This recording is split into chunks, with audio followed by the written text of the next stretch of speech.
Welcome to the hearing of the Privacy, Technology, and the Law Subcommittee.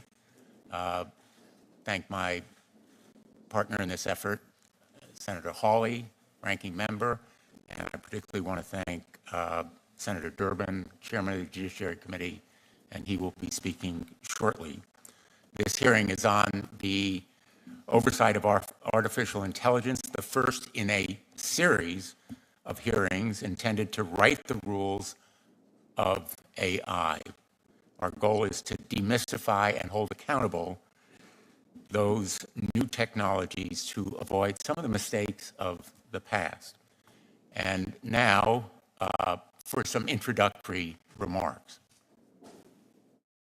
Too often, we have seen what happens when technology outpaces regulation. The unbridled exploitation of personal data, the proliferation of disinformation, and the deepening of societal inequalities. We have seen how algorithmic biases can perpetuate discrimination and prejudice, and how the lack of transparency can undermine public trust. This is not the future we want.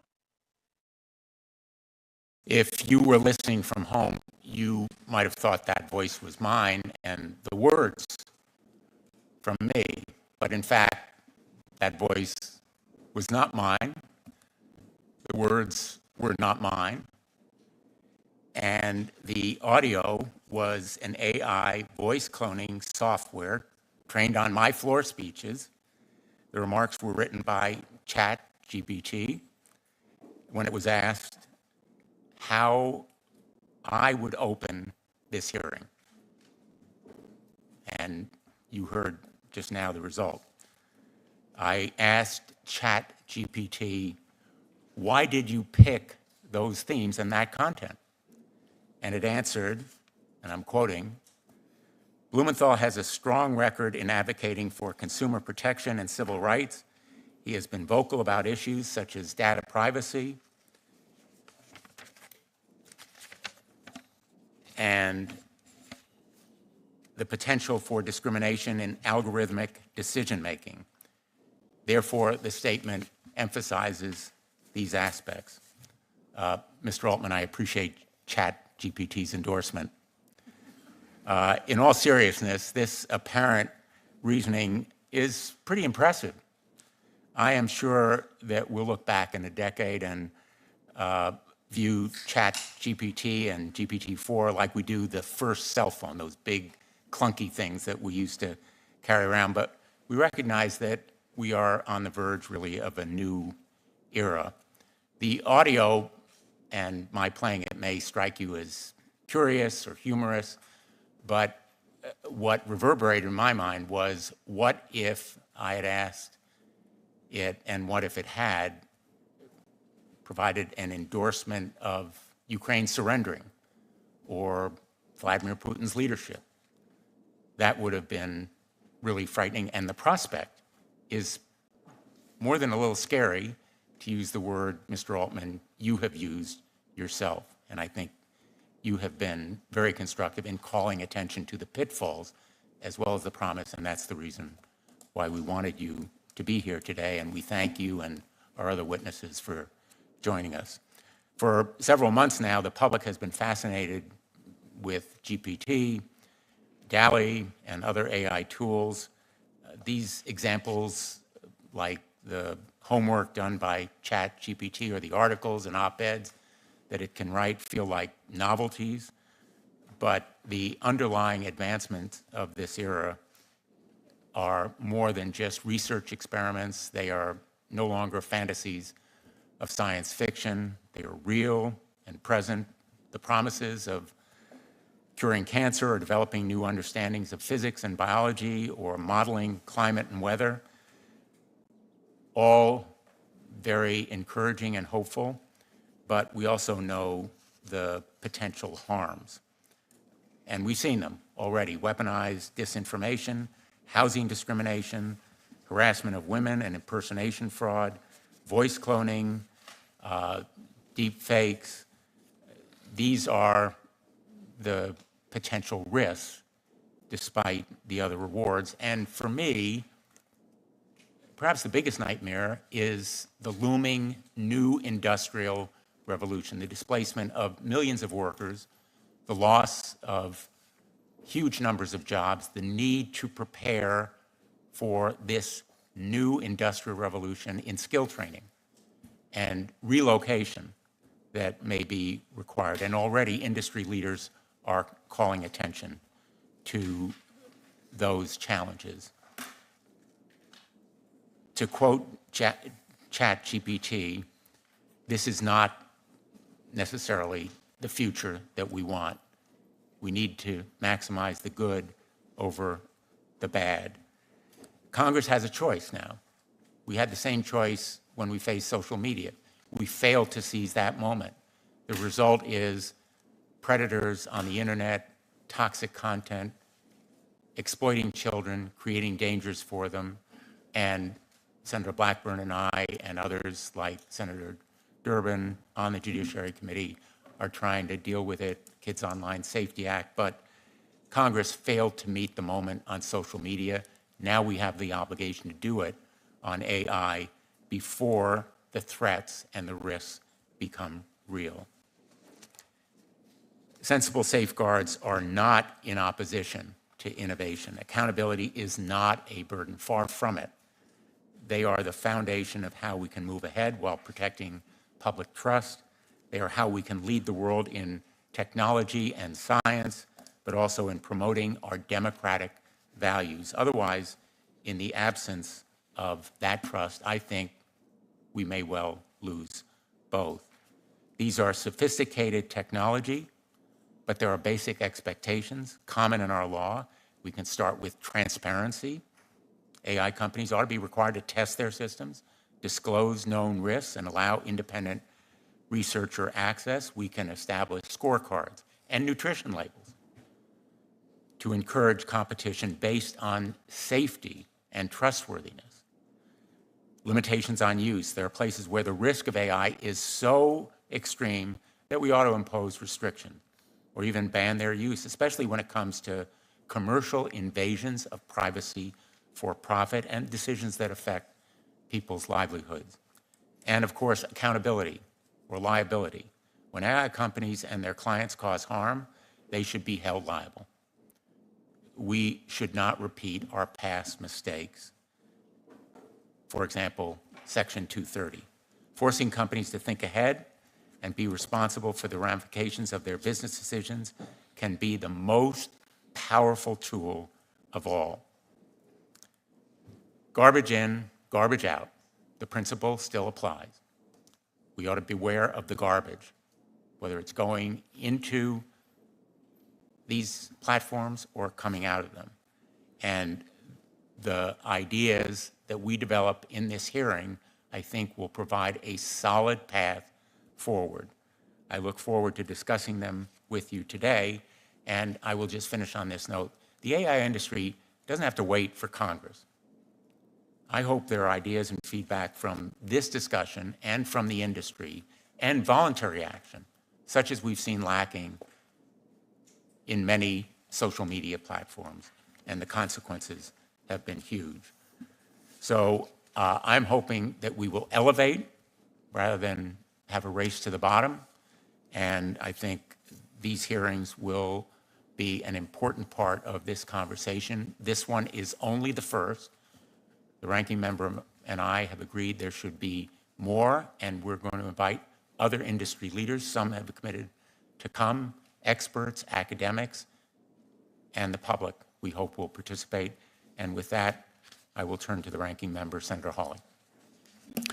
Thank you very much, Mr. Chairman. Thanks to the witnesses for being here. I appreciate that several of you had long journeys to make in order to be here. I appreciate you making the time. I look forward to your testimony. I want to thank Senator Blumenthal for convening this hearing, for being a leader on this topic. You know, a year ago, we couldn't have had this hearing because the technology that we're talking about had not burst into public consciousness. That gives us a sense, I think, of just how rapidly this technology that we're talking about today is changing and evolving and transforming our world right before our very eyes. I was talking with someone just last night a researcher in the field of psychiatry who was pointing out to me that the ChatGPT and generative AI, these large language models, it's really like the invention of the internet in scale, at least, and potentially far, far more significant than that. We could be looking at one of the most significant technological innovations in human history. And I think my question is, what kind of an innovation is it going to be? Is it going to be like the printing press that diffused knowledge and power and learning widely across the landscape, that empowered ordinary, everyday individuals, that led to greater flourishing, that led above all to greater liberty? Or is it going to be more like the atom bomb? Huge technological breakthrough, but the consequences, severe, terrible, continue to haunt us to this day. I don't know the answer to that question. I don't think any of us in the room know the answer to that question, because I think the answer has not yet been written. And to a certain extent, it's up to us here and to us as the American people to write the answer. What kind of technology will this be? How will we use it to better our lives? How will we use it to actually harness the power of technological innovation for the good of the American people, for the liberty of the American people, not for the power of the few? You know, I was reminded of the psychologist and writer Carl Jung, who said at the beginning of the last century that our ability for technological innovation, our capacity for technological revolution had far outpaced our ethical and moral ability to apply and harness the technology we developed. That was a century ago. I think the story of the 20th century largely bore him out. And I just wonder, what will we say as we look back at this moment about these new technologies, about generative AI, about these language models, and about the hosts of other AI capacities that are even right now under development, not just in this country, but in China, at the countries of our adversaries, and all around the world. I mean, I think the question that Jung posed is really the question that faces us. Will we strike that balance between technological innovation and our ethical and moral responsibility to humanity, to liberty, to the freedom of this country? And I hope that today's hearing will take us a step closer to that answer. Thank you, Mr. Chairman. Thanks, Senator Hawley. I'm going to turn to the Chairman of the Judiciary Committee and the Ranking Member, Senator Graham, if they have opening remarks as well. Yes, Mr. Chairman, thank you very much, and Senator Hawley as well. Last week in this committee, full committee, Senate Judiciary Committee, we dealt with an issue that had been waiting for attention for almost 2 decades, and that is what to do with the social media when it comes to the abuse of children. We had 4 bills initially that were considered by this committee, and what may be history in the making, we passed all 4 bills with unanimous roll calls. Unanimous roll calls. I can't remember another time when we've done that on an issue that important. It's an indication, I think, of the important position of this committee in the national debate on issues that affect every single family and affect our future in a profound way. 1989 was a historic watershed year in America because that's when Seinfeld arrived. And we had a sitcom which was supposedly about little or nothing, which turned out to be enduring. I like to watch it, obviously, and I'm always marvel when they show the phones that he used in 1989. And I think about those in comparison to what we carry around in our pockets today. It's a dramatic change. And I guess the question as I look at that is, does this change in phone technology that we've witnessed through the sitcom really exemplify a profound change in America, still unanswered? But the very basic question we face is whether or not this issue of AI is a quantitative change in technology or a qualitative change. The suggestions that I've heard from experts in the field suggest it's qualitative. Is it AI fundamentally different? Is it a game changer? Is it so disruptive that we need to treat it differently than other forms of innovation? That's the starting point. And the second starting point is one that's humbling, and that is the fact when you look at the record of Congress in dealing with innovation, technology, and rapid change, we're not designed for that. In fact, the Senate was not created for that purpose, but just the opposite. Slow things down, take a harder look at it, don't react to public sentiment, make sure you're doing the right thing. Well, I've heard of the potential, the positive potential of AI, and it is enormous. You can go through lists of the deployment of technology that would say that an idea you can sketch on a website, for a website on a napkin, can generate functioning code. Pharmaceutical companies could use the technology to identify new candidates to treat disease. The list goes on and on. And then, of course, the danger, and it's profound as well. So I'm glad that this hearing is taking place, and I think it's important for all of us to participate. I'm glad that it's a bipartisan approach. We're going to have to scramble to keep up with the pace of innovation in terms of our government public response to it, but this is a great start. Thank you, Mr. Chairman. Thanks, Senator Durbin. It is very much a bipartisan approach, very deeply and broadly bipartisan, and in that spirit, I'm going to turn to my friend Senator Graham. In the spirit of wanting to hear from them, I'm going to not say anything. Thank you both for having me. Thank you. That was not written by AI for sure. Let me introduce now the witnesses. We're very grateful to you for being here. Sam Altman is the co-founder and CEO of OpenAI, the AI research and deployment company behind ChatGPT and DALL-E. Mr. Altman was president of the early stage startup accelerator Y Combinator from 2014 to 2019. OpenAI was founded in 2015. Christina Montgomery is IBM's vice president and chief privacy and trust officer, overseeing the company's global privacy program, policies, compliance, and strategy. She also chairs IBM's AI ethics board, a multidisciplinary team responsible for the governance of AI and emerging technologies. Christina has served in various roles at IBM, including corporate secretary to the company's board of directors. She is a global leader in AI ethics and governance, and Ms. Montgomery also is a member of the United States Chamber of Commerce AI Commission and the United States National AI Advisory Committee, which was established in 2022 to advise the President and the National AI Initiative Office on a range of topics related to AI. Gary Marcus is a leading voice in artificial intelligence. He's a scientist, best-selling author, and entrepreneur, founder of the Robust AI and Geometric AI, acquired by Uber, if I'm not mistaken. An emeritus professor of psychology and neuroscience at NYU, Mr. Marcus is well known for his challenges to contemporary AI, anticipating many of the current limitations decades in advance, and for his research in human language development and cognitive neuroscience. Thank you for being here. And as you may know, our custom on the Judiciary Committee is to swear in our witnesses before they testify. So if you would all please rise and raise your right hand. Do you solemnly swear that the testimony that you are going to give is the truth, the whole truth, and nothing but the truth, so help you God? Thank you. Mr. Altman, we're going to begin with you, if that's okay. Thank you. Thank you, Chairman Blumenthal, Ranking Member Hawley, members of the Judiciary Committee.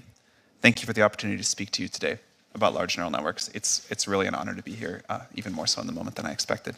My name is Sam Altman. I'm the Chief Executive Officer of OpenAI.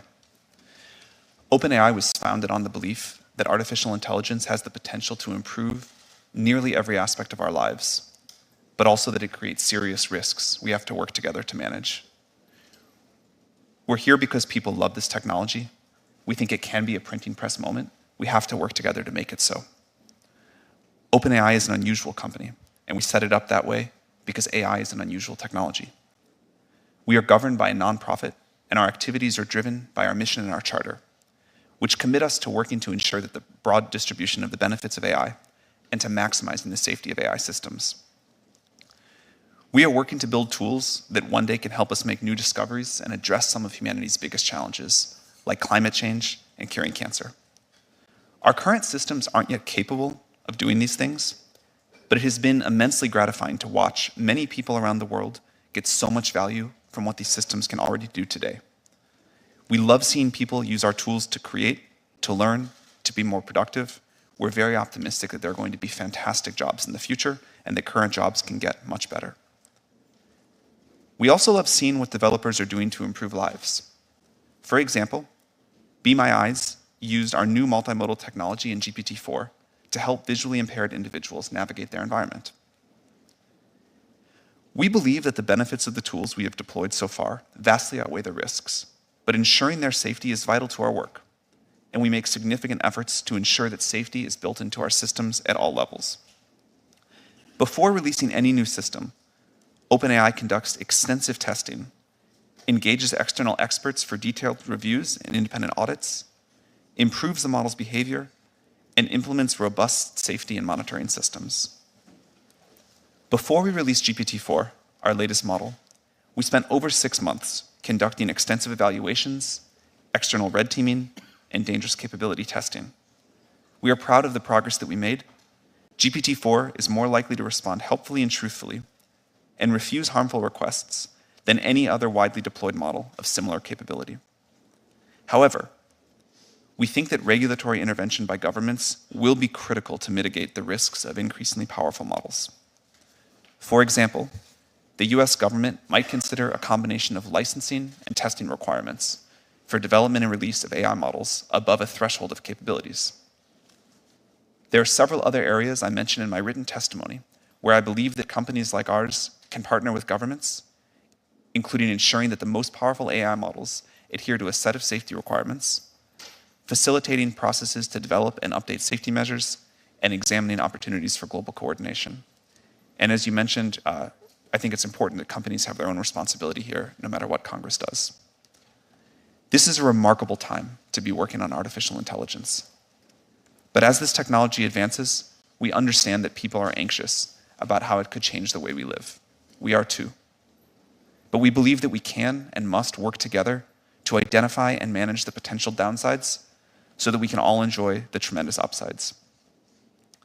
It is essential that powerful AI is developed with democratic values in mind, and this means that US leadership is critical. I believe that we will be able to mitigate the risks in front of us and really capitalize on this technology's potential to grow the US economy and the world's, and I look forward to working with you all to meet this moment, and I look forward to answering your questions. Thank you. Thank you, Mr. Altman. Ms. Montgomery. Chairman Blumenthal, Ranking Member Hawley, and members of the subcommittee, thank you for today's opportunity to present.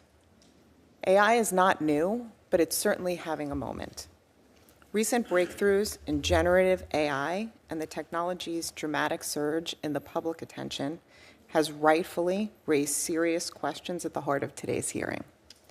What are AI's potential impacts on society?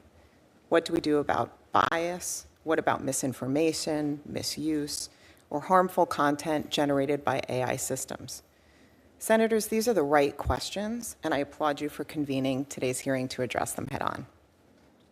While AI may be having its moment, the moment for government to play a role has not passed us by.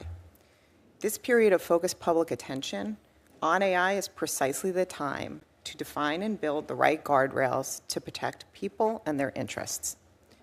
But at its core, AI is just a tool, and tools can serve different purposes. To that end, IBM urges Congress to adopt a precision regulation approach to AI. This means establishing rules to govern the deployment of AI in specific use cases, not regulating the technology itself. Such an approach would involve 4 things. First, different rules for different risks. The strongest regulation should be applied to use cases with the greatest risks to people and society. Second, clearly defining risks. There must be clear guidance on AI uses or categories of AI-supported activity that are inherently high risk. This common definition is key to enabling a clear understanding of what regulatory requirements will apply in different use cases and contexts. Third, be transparent.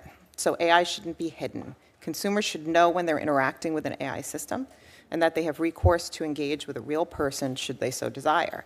No person anywhere should be tricked into interacting with an AI system. And finally, showing the impact. For higher risk use cases, companies should be required to conduct impact assessments that show how their systems perform against tests for bias and other ways that they could potentially impact the public, and to attest that they've done so. By following risk-based, use case-specific approach at the core of precision regulation, Congress can mitigate the potential risks of AI without hindering innovation. But businesses also play a critical role in ensuring the responsible deployment of AI. Companies active in developing or using AI must have strong internal governance, including, among other things, designating a lead AI ethics official responsible for an organization's trustworthy AI strategy, standing up an ethics board or a similar function as a centralized clearinghouse for resources to help guide implementation of that strategy. IBM has taken both of these steps, and we continue calling on our industry peers to follow suit. Our AI Ethics Board plays a critical role in overseeing internal AI governance processes, creating reasonable guardrails to ensure we introduce technology into the world in a responsible and safe manner. It provides centralized governance and accountability while still being flexible enough to support decentralized initiatives across IBM's global operations. We do this because we recognize that society grants our license to operate. And with AI, the stakes are simply too high. We must build, not undermine the public trust. The era of AI cannot be another era of move fast and break things. But we don't have to slam the brakes on innovation either. These systems are within our control today, as are the solutions. What we need at this pivotal moment is clear, reasonable policy and sound guardrails. These guardrails should be matched with meaningful steps by the business community to do their part. Congress and the business community must work together to get this right. The American people deserve no less. Thank you for your time, and I look forward to your questions. Thank you. Professor Marcus.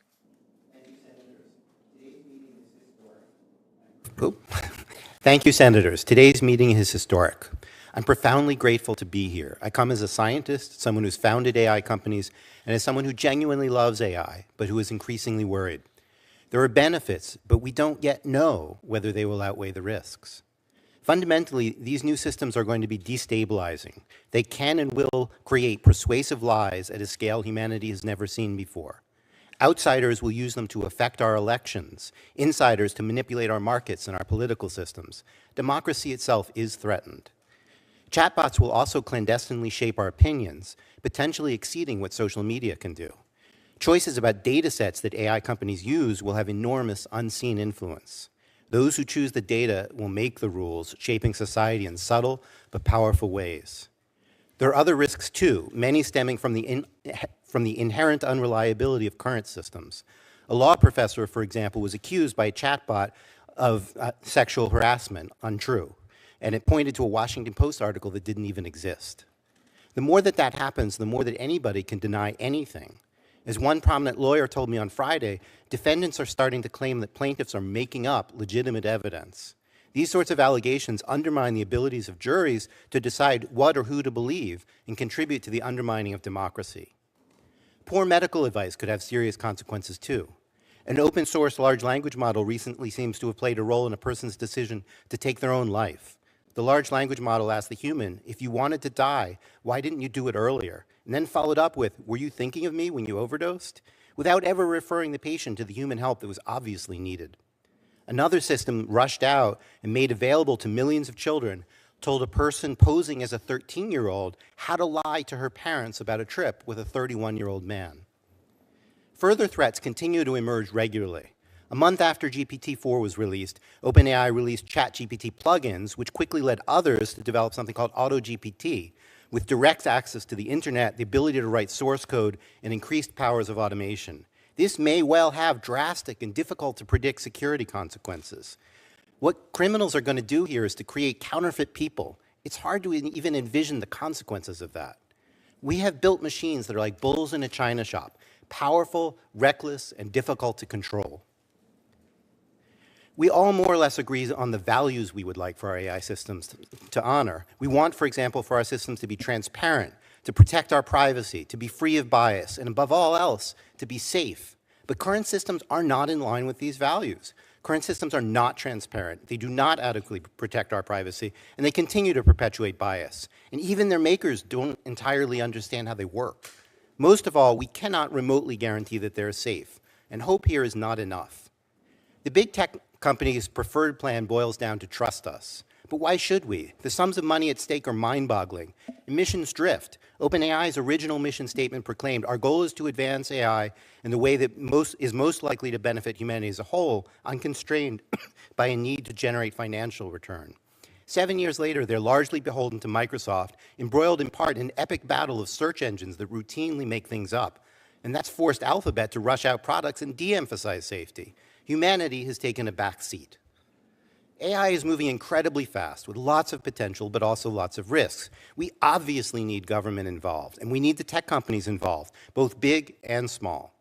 But we also need independent scientists, not just so that we scientists can have a voice, but so that we can participate directly in addressing the problems and evaluating solutions. And not just after products are released, but before, and I'm glad that Sam mentioned that. We need tight collaboration between independent scientists and governments in order to hold the companies' feet to the fire. Allowing independent access to these independent scientists access to these systems before they are widely released as part of a clinical trial-like safety evaluation is a vital first step. Ultimately, we may need something like CERN, global, international, and neutral, but focused on AI safety rather than high-energy physics. We have unprecedented opportunities here, but we are also facing a perfect storm of corporate irresponsibility, widespread deployment, lack of adequate regulation, and inherent unreliability. AI is among the most world-changing technologies ever, already changing things more rapidly than almost any technology in history. We acted too slowly with social media. Many unfortunate decisions got locked in with lasting consequence. The choices we make now will have lasting effects for decades, maybe even centuries. The very fact that we are here today in bipartisan fashion to discuss these matters gives me some hope. Thank you, Mr. Chairman. Thanks very much, Professor Marcus. We're going to have 7-minute rounds of questioning, and I will begin. First of all, Professor Marcus, we are here today because we do face that perfect storm. Some of us might characterize it more like a bomb in a china shop, not a bull. And as Senator Hawley indicated, there are precedents here, not only the atomic warfare era, but also the Genome Project, the research on genetics, where there was international cooperation as a result. And we want to avoid those past mistakes, as I indicated in my opening statement, that were committed on social media. That is precisely the reason we are here today. ChatGPT makes mistakes. All AI does. And it can be a convincing liar, what people call hallucinations. That might be an innocent problem in the opening of a Judiciary Subcommittee hearing where a voice is impersonated, mine in this instance, or quotes from research papers that don't exist, but ChatGPT and Bard are willing to answer questions about life or death matters, for example, drug interactions. And those kinds of mistakes can be deeply damaging. I'm interested in how we can have reliable information about the accuracy and trustworthiness of these models and how we can create competition and consumer disclosures that reward greater accuracy. The National Institutes of Standards and Technology actually already has an AI accuracy test, the face recognition vendor test. It doesn't solve for all the issues with facial recognition, but the scorecard does provide useful information about the capabilities and flaws of these systems. So there's work on models to assure accuracy and integrity. My question, let me begin with you, Mr. Altman, is should we consider independent testing labs to provide scorecards and nutrition labels, or the equivalent of nutrition labels, packaging that indicates to people whether or not the content can be trusted, what the ingredients are, and what the garbage going in may be, because it could result in garbage going out? Yeah, I think that's a great idea. I think that companies should put their own sort of, here are the results of our test of our model before we release it. Here's where it has weaknesses, here's where it has strengths, but also independent audits for that are very important. These models are getting more accurate over time. This is as we have, I think, said as loudly as anyone, this technology is in its early stages. It definitely still makes mistakes. We find that that users are pretty sophisticated and understand where the mistakes are that they need, or likely to be, that they need to be responsible for verifying what the models say, that they go off and check it.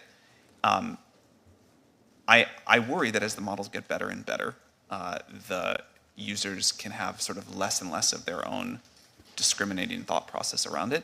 But I think users are more capable than we often give them credit for in conversations like this. I think a lot of disclosures, which if you've used ChatGPT, you'll see about the inaccuracies of the model, are also important. And I'm excited for a world where companies publish with the models information about how they behave, where the inaccuracies are, and independent agencies or companies provide that as well. I think it's a great idea. I alluded in my opening remarks to the jobs issue, the economic effects on employment. I think you have said, in fact, and I'm going to quote, development of superhuman machine intelligence is probably the greatest threat to the continued existence of humanity, end quote. You may have had in mind the effect on jobs, which is really my biggest nightmare in the long term. Let me ask you what your biggest nightmare is and whether you share that concern.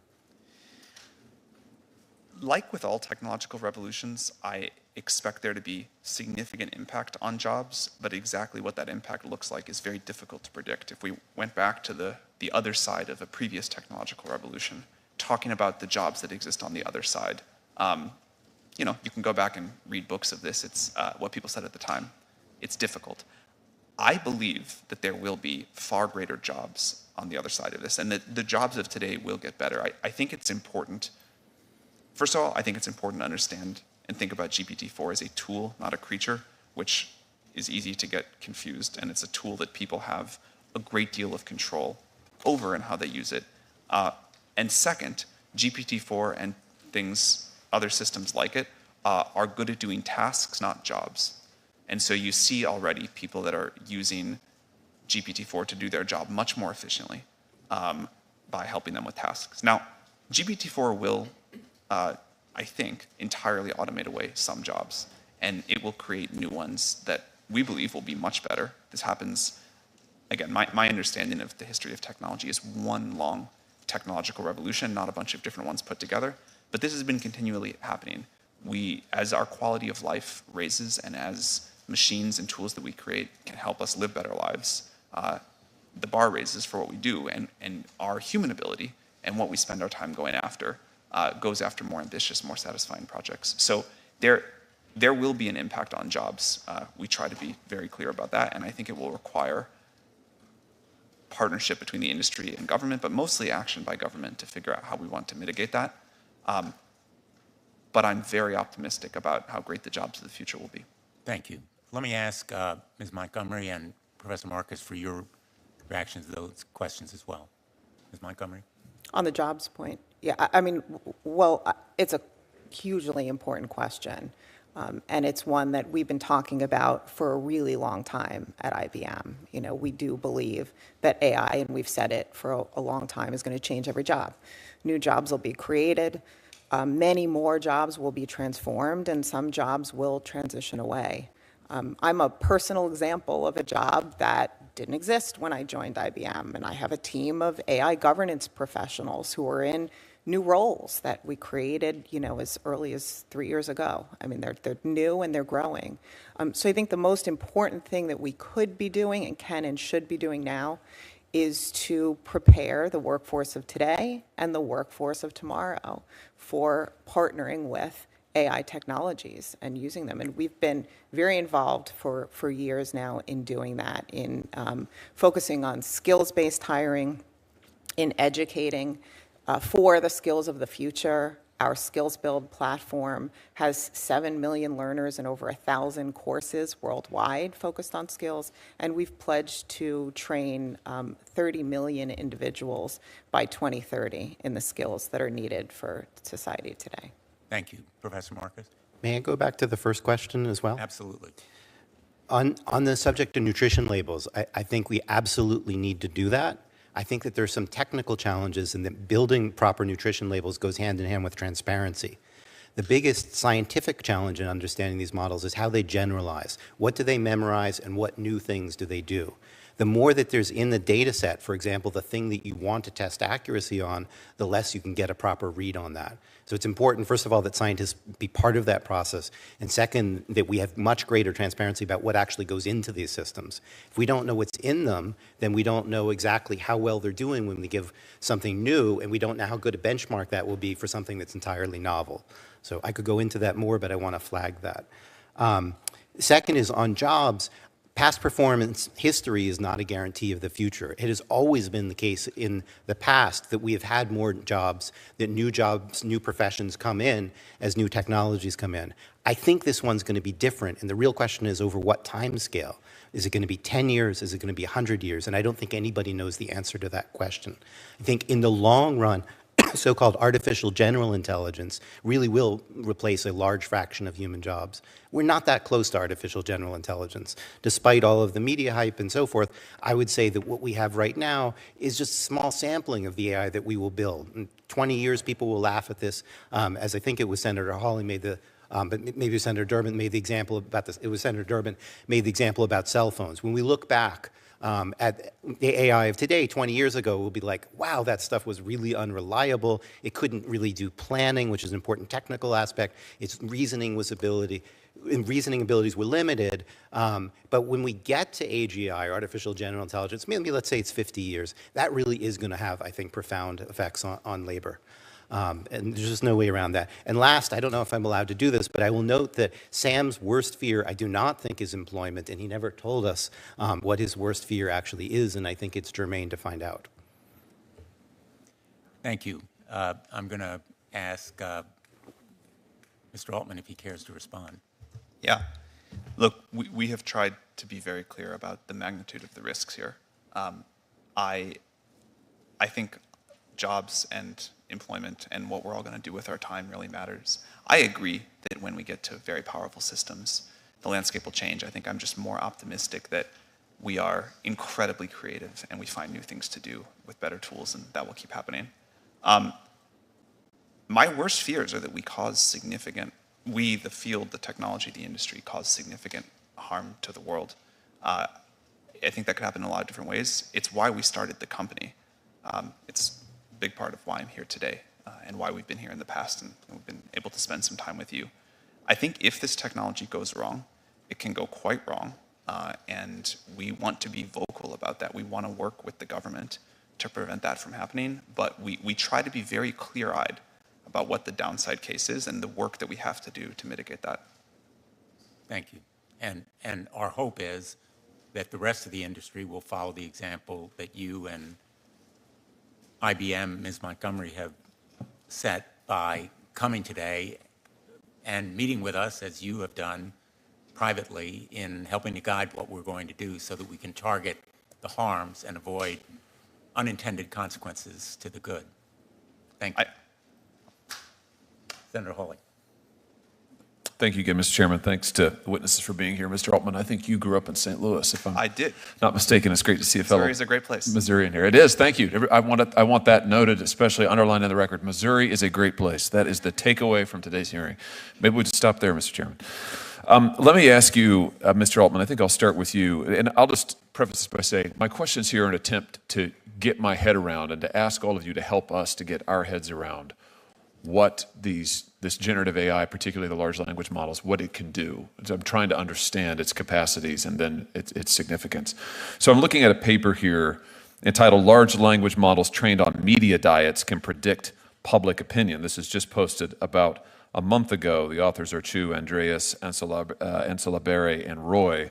And their conclusion, this work was done at MIT and then also at Google. Their conclusion is that large language models can indeed predict public opinion, and they go through and model why this is the case, and they conclude ultimately that an AI system can predict human survey responses by adapting a pre-trained language model to subpopulation-specific media diets. In other words, you can feed the model a particular set of media inputs, and it can, with remarkable accuracy, and the paper goes into this, predict then what people's opinions will be. I want to think about this in the context of elections. If these large language models can, even now, based on the information we put into them, quite accurately predict public opinion, ahead of time, I mean, predict, it's before you even ask the public these questions, what will happen when entities, whether it's corporate entities or whether it's governmental entities or whether it's campaigns or whether it's foreign actors, take this survey information, these predictions about public opinion, and then fine-tune strategies to elicit certain responses, certain behavioral responses? I mean, we already know, this committee has heard testimony, I think 3 years ago now, about the effect of something as prosaic, it now seems, as Google search, the effect that this has on voters in an election, particularly undecided voters in the final days of an election who may try to get information from Google search, and what an enormous effect the ranking of the Google search, the articles that it returns, has come an enormous effect on an undecided voter. This, of course, is orders of magnitude, far more powerful, far more significant, far more directive, if you like. So, Mr. Altman, maybe you can help me understand here what some of the significance of this is. Should we be concerned about models that can, large language models, that can predict survey opinion and then can help organizations, entities fine-tune strategies to elicit behaviors from voters? Should we be worried about this for our elections? Yeah. Thank you, Senator Hawley, for the question. It's one of my areas of greatest concern, the more general ability of these models to manipulate, to persuade, to provide sort of one-on-one interactive disinformation. I think that's like a broader version of what you're talking about, but given that we're going to face an election next year and these models are getting better, I think this is a significant area of concern. I think there's a lot of policies that companies can voluntarily adopt, and I'm happy to talk about what we do there. I do think some regulation would be quite wise on this topic. Someone mentioned earlier, it's something we really agree with. People need to know if they're talking to an AI, if content that they're looking at might be generated or might not. I think it's a great thing to do, is to make that clear. I think we also will need rules, guidelines about what's expected in terms of disclosure from a company providing a model that could have these sorts of abilities that you talk about. So I'm nervous about it. I think people are able to adapt quite quickly. When Photoshop came onto the scene a long time ago, for a while people were really quite fooled by Photoshopped images, and then pretty quickly developed an understanding that images might be Photoshopped. This will be like that, but on steroids. And the interactivity, the ability to really model, predict humans well, as you talked about, I think is going to require a combination of companies doing the right thing, regulation, and public education. Professor Marcus, do you want to address this? Yeah, I'd like to add two things. One is in the appendix to my remarks, I have two papers to make you even more concerned. One is in the Wall Street Journal just a couple days ago called "Help, My Political Beliefs Were Altered by a Chatbot." And I think the scenario you raised was that we might basically observe people and use surveys to figure out what they're saying. But as Sam just acknowledged, the risk is actually worse, that the systems will directly, maybe not even intentionally, manipulate people. And that was the thrust of the Wall Street Journal article. And it links to an article that I've also linked to called "Interacting," and it's not yet published, not yet peer-reviewed, "Interacting with Opinionated Language Models Changes Users' Views." And this comes back ultimately to data. One of the things that I'm most concerned about with GPT-4 is that we don't know what it's trained on. I guess Sam knows, but the rest of us do not. And what it is trained on has consequences for essentially the biases of the system. We could talk about that in technical terms.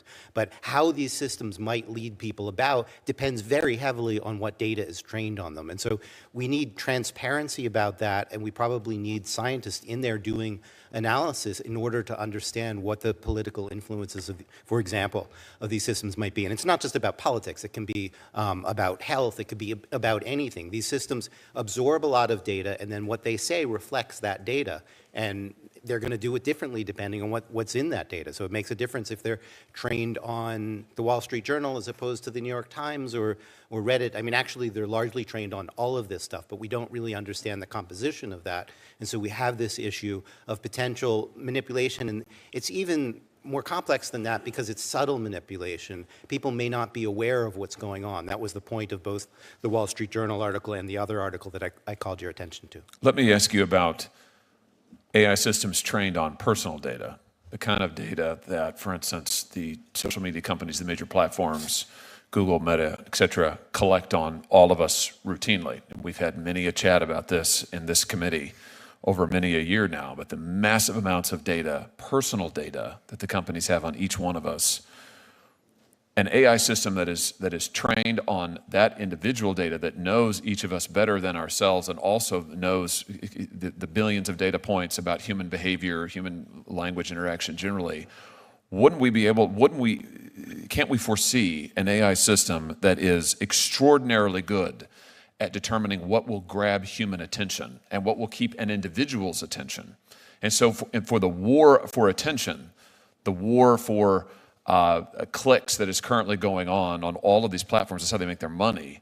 I'm just imagining an AI system, these AI models supercharging that war for attention such that we now have technology that will allow individual targeting of a kind we have never even imagined before, where the AI will know exactly what Sam Altman finds attention-grabbing. We'll know exactly what Josh Hawley finds attention-grabbing. We'll be able to grab our attention and then elicit responses from us in a way that we have heretofore not even been able to imagine. Should we be concerned about that for its corporate applications, for the monetary applications, for the manipulation that could come from that? Mr. Altman. Yes, we should be concerned about that.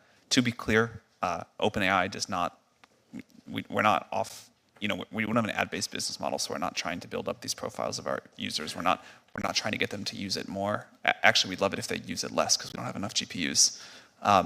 But I think other companies are already, and certainly will in the future, use AI models to create very good ad predictions of what a user will like. I think that's already happening in many ways.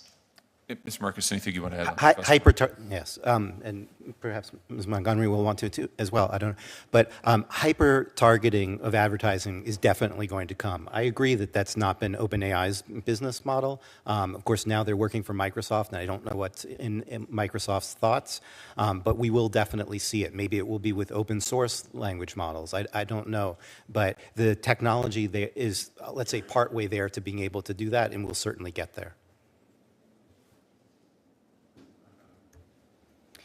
So we're an enterprise technology company, not consumer focused, so the space isn't one that we necessarily operate in terms of, but these issues are hugely important issues.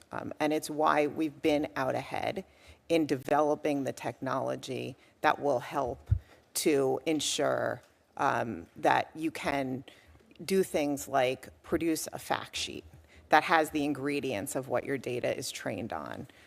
Data sheets, model cards, all those types of things, and calling for, as I've mentioned today, transparency. So you know what the algorithm was trained on, and then you also know and can manage and monitor continuously over the life cycle of an AI model, the behavior and the performance of that model. Senator Durbin. Thank you. I think what's happening today in this hearing room is historic. I can't recall when we've had people representing large corporations or private sector entities come before us and plead with us to regulate them. In fact, many people in the Senate have based their careers on the opposite, that the economy will thrive if government gets the hell out of the way. And what I'm hearing instead today is that stop me before I innovate again message. And I'm just curious as to how we're going to achieve this. As I mentioned, Section 230 in my opening remarks, we learned something there. we decided that in Section 230 that we were basically going to absolve the industry from liability for a period of time as it came into being. Well, Mr. Altman, on the podcast earlier this year, you agreed with host Kara Swisher that Section 230 doesn't apply to generative AI, and that developers like OpenAI should not be entitled to full immunity for harms caused by their products. So what have we learned from 230 that applies to your situation with AI? Thank you for the question, Senator. I don't know yet exactly what the right answer here is. I'd love to collaborate with you to figure it out. I do think for a very new technology, we need a new framework. Certainly companies like ours bear a lot of responsibility for the tools that we put out in the world, but tool users do as well. And how we want, and also people that will build on top of it between them and the end consumer, and how we want to come up with a liability framework there is a super important question, and we'd love to work together. The point I want to make is this. When it came to online platforms, the inclination of the government was get out of the way. This is a new industry. Don't overregulate it. In fact, give them some breathing space and see what happens. I'm not sure I'm happy with the outcome as I look at online platforms. Me either. And the harms that they've created. Problems that we've seen demonstrated in this committee. Child exploitation, cyberbullying, online drug sales, and more. I don't want to repeat that mistake again. And what I hear is the opposite suggestion from the private sector. And that is come in the front end of this thing and establish some liability standards, precision regulation. For a major company like IBM to come before this committee and say to the government, please regulate us, can you explain the difference in thinking from the past and now? Yeah, absolutely. So for us, this comes back to the issue of trust and trust in the technology. Trust is our license to operate, as I mentioned in my remarks. And so we firmly believe, and we've been calling for precision regulation of artificial intelligence for years now. This is not a new position. We think that technology needs to be deployed in a responsible and clear way, that we've taken principles around that, trust and transparency, we call them, are principles that were articulated years ago, and build them into practices. That's why we're here advocating for precision regulatory approach. So we think that AI should be regulated at the point of risk, essentially, and that's the point at which technology meets society. Let's take a look at what that might appear to be. Members of Congress are a pretty smart lot of people, maybe not as smart as we think we are many times, and government certainly has a capacity to do amazing things. But when you talk about our ability to respond to the current challenge and perceived challenge of the future, challenges which you all have described in terms which are hard to forget. As you said, Mr. Altman, things can go quite wrong. As you said, Mr. Marcus, democracy is threatened. I mean, the magnitude of the challenge you're giving us is substantial. I'm not sure that we respond quickly and with enough expertise to deal with it. Professor Marcus, you made a reference to CERN, the international arbiter of nuclear research, I suppose. I don't know if that's a fair characterization, but it's a characterization I'll start with. What is it, what agency of this government do you think exists that could respond to the challenge that you've laid down today? We have many agencies that can respond in some ways.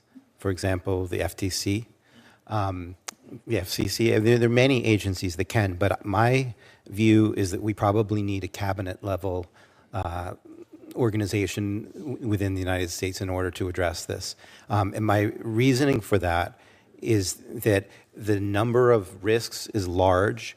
The amount of information to keep up on is so much. I think we need a lot of technical expertise. I think we need a lot of coordination of these efforts. So there is one model here where we stick to only existing law and try to shape all of what we need to do, and each agency does their own thing. But I think that AI is going to be such a large part of our future, and is so complicated and moving so fast. And this does not fully solve your problem about a dynamic world, but it's a step in that direction to have an agency that's full-time job is to do this. I personally have suggested, in fact, that we should want to do this at a global way. I wrote an article in The Economist. I have a link in here, an invited essay for The Economist, suggesting we might want an international agency for AI. That's what I wanted to go to next, and that is the fact that I'll get it aside from the CERN and nuclear examples, because government was involved in that from day one, at least in the United States. But now we're dealing with innovation which doesn't necessarily have a boundary. We may create a great U.S. agency, and I hope that we do, that may have jurisdiction over U.S. corporations and U.S. activity, but doesn't have a thing to do with what's going to bombard us from outside the United States. How do you give this international authority the authority to regulate in a fair way for all entities involved in AI? I think that's probably over my pay grade. I would like to see it happen, and I think it may be inevitable that we push there. I mean, I think the politics behind it are obviously complicated. I'm really heartened by the degree to which this room is bipartisan and supporting the same things, and that makes me feel like it might be possible. I would like to see the United States take leadership in such organization. It has to involve the whole world and not just the U.S. to work properly. I think even from the perspective of the companies, it would be a good thing. So the companies themselves do not want a situation where you take these models, which are expensive to train, and you have to have 190 some of them, one for every country. That wouldn't be a good way of operating. When you think about the energy costs alone, just for training these systems, it would not be a good model if every country has its own policies, and for each jurisdiction, every company has to train another model, and maybe different states are different. So Missouri and California have different rules. And so then that requires even more training of these expensive models with huge climate impact. And I mean, it would be very difficult for the companies to operate if there was no global coordination. And so I think that we might get the companies on board if there's bipartisan support here, and I think there's support around the world, that it is entirely possible that we could develop such a thing. But obviously there are many nuances here of diplomacy that are over my pay grade. I would love to learn from you all to try to help make that happen. Mr. Altman. Can I weigh in just briefly? Briefly, please. I want to echo support for what Mr. Marcus said. I think the U.S. should lead here and do things first, but to be effective, we do need something global. As you mentioned, this can happen everywhere. There is precedent. I know it sounds naive to call for something like this, and it sounds really hard. There is precedent. We've done it before with the IAEA. We've talked about doing it for other technologies. Given what it takes to make these models, the chip supply chain, the sort of limited number of competitive GPUs, the power the U.S. has over these companies, I think there are paths to the U.S. setting some international standards that other countries would need to collaborate with and be part of that are actually workable, even though it sounds on its face like a impractical idea. And I think it would be great for the world. Thank you, Mr. Chairman. Thanks, Senator Durbin. And in fact, I think we're going to hear more about what Europe is doing. The European Parliament already is acting on an AI Act. On social media, Europe is ahead of us. We need to be in the lead. I think your point is very well taken. Let me turn to Senator Graham. Senator Blackburn. Thank you, Mr. Chairman, and thank you all for being here with us today. I put into my ChatGPT account, should Congress regulate AI, ChatGPT, and it gave me 4 pros, 4 cons, and says ultimately the decision rests with Congress and deserves careful consideration. So on Seems that, reasonable. it was very balanced. I recently visited with the Nashville Technology Council. I represent Tennessee. And of course, you had people there from healthcare, financial services, logistics, educational entities, and they're concerned about what they see happening with AI, with the utilizations for their companies. Ms. Montgomery, similar to you, they've got healthcare people are looking at disease analytics, they're looking at predictive diagnosis, how this can better the outcomes for patients, logistics industry, looking at ways to save time and money and yield efficiencies. You've got financial services that are saying, how does this work with quantum? How does it work with blockchain? How can we use this? But I think as we have talked with them, Mr. Chairman, one of the things that continues to come up is, yes, Professor Marcus, as you were saying, the EU, different entities are ahead of us in this, but we have never established a federally given preemption for online privacy, for data security, and put some of those foundational elements in place, which is something that we need to do as we look at this. And it will require that Commerce Committee, Judiciary Committee decide how we move forward so that people own their virtual you. And Mr. Altman, I was glad to see last week that your OpenAI models are not going to be trained using consumer data. I think that that is important, and if we have a second round, I've got a host of questions for you on data security and privacy.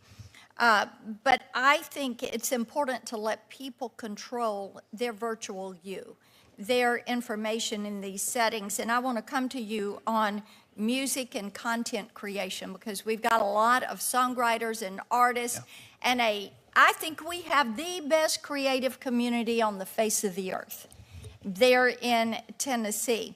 And they should be able to decide if their copyrighted songs and images are going to be used to train these models. And I'm concerned about OpenAI's jukebox.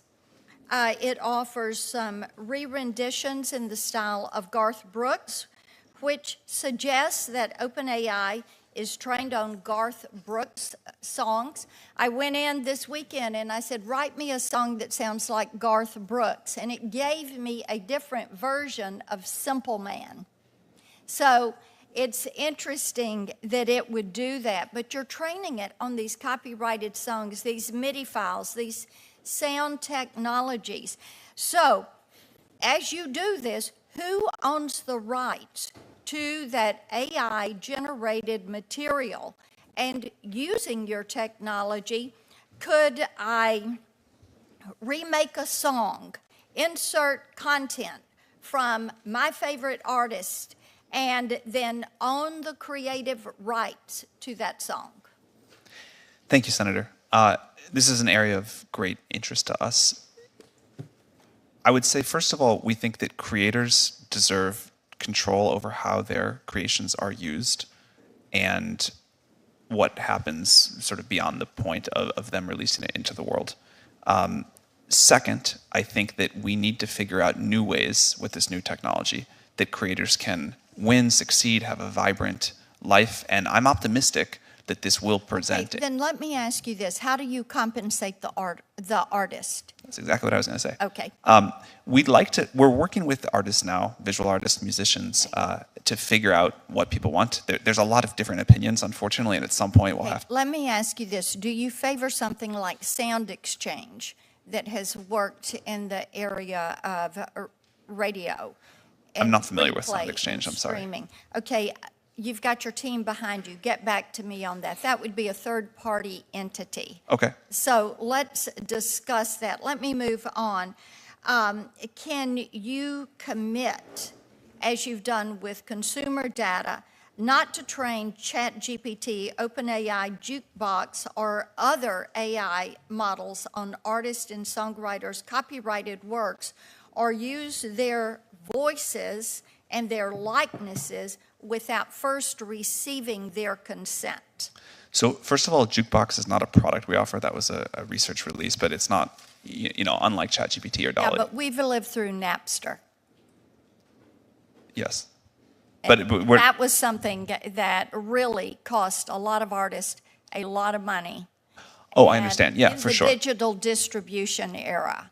I don't know the numbers on Jukebox on the top of my head as a research release. I can follow up with your office, but it's not jukebox is not something that gets much attention or usage. It was put out to show that something's possible. Well, Senator Durbin just said, and I think it's a fair warning to you all.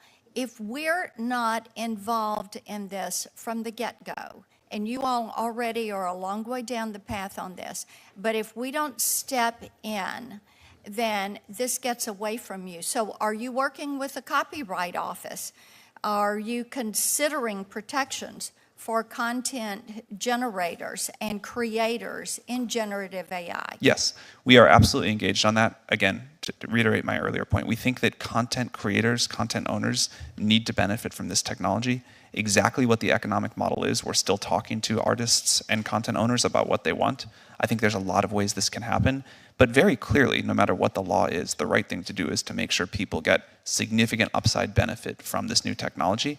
And we believe that it's really going to deliver that, but that content owners, likenesses, people totally deserve control over how that's used and to benefit from it. Okay, so on privacy then, how do you plan to account for the collection of voice and other user-specific data, things that are copyrighted, user-specific data through your AI applications? Because if I can go in and say, write me a song that sounds like Garth Brooks, and it takes part of an existing song, there has to be a compensation to that artist for that utilization and that use. If it was radio play, it would be there. If it was streaming, it would be there. So if you're going to do that, what is your policy for making certain you're accounting for that and you're protecting that individual's right to privacy and their right to secure that data and that created work? So a few thoughts about this. Number one, we think that people should be able to say, I don't want my personal data trained on. I think that's right. That gets to a national privacy law, which many of us here on the dais are working toward getting something that we can use. Yeah, I think strong privacy. My time's expired. Let Okay. me yield back. Thank you, Mr. Chair. Thanks, Senator Blackburn. Senator Klobuchar. Thank you very much, Mr. Chairman. Senator Blackburn, I love Nashville, love Tennessee, love your music, but I will say down. I used ChatGPT and just asked what are the top creative song artists of all time, and 2 of the top 3 were from Minnesota. That would be Prince and I'm sure they moved Prince to and Bob Nashville Dylan. Okay, all right. So let us continue on. One thing AI won't change, and you're seeing it here. All right. So on a more serious note, though, my staff and I, in my role as chair of the Rules Committee and leading a lot of the election bill, and we just introduced a bill that's Representative Yvette Clarke from New York introduced over the House, Senator Booker and Bennett and I did, on political advertisements. But that is just, of course, the tip of the iceberg. You know this from your discussions with Senator Hawley and others about the images, and my own view. Senator Graham's of Section 230 is that we just can't let people make stuff up and then not have any consequence. But I'm going to focus in on what one of my jobs will be on the Rules Committee, and that is election misinformation. And we just asked ChatGPT to do a tweet about a polling location in Bloomington, Minnesota, and said there are long lines at this polling location at Atonement Lutheran Church. Where should we go? Now, albeit it's not an election right now, but the answer, the tweet that was drafted, was a completely fake thing. Go to 1234 Elm Street. And so you can imagine what I'm concerned about here with an election upon us, with primary elections upon us, that we're going to have all kinds of misinformation. And I just want to know what you're planning on doing about it. I know we're going to have to do something soon, not just for the images of the candidates, but also for misinformation about the actual polling places and election rules. Thank you, Senator. We talked about this a little bit earlier. We are quite concerned about the impact this can have on elections. I think this is an area where hopefully the entire industry and the government can work together quickly. There's many approaches, and I'll talk about some of the things we do, but before that, I think it's tempting to use the frame of social media, but this is not social media, this is different, and so the response that we need is different. You know, this is a tool that a user is using to help generate content more efficiently than before. They can change it, they can test the accuracy of it. If they don't like it, they can get another version. But it still then spreads through social media or other ways. Like ChatGPT is a single player experience where you're just using this. And so I think as we think about what to do, that's important to understand. There's a lot that we can and do there. There's things that the model refuses to generate. We have policies. We also importantly have monitoring.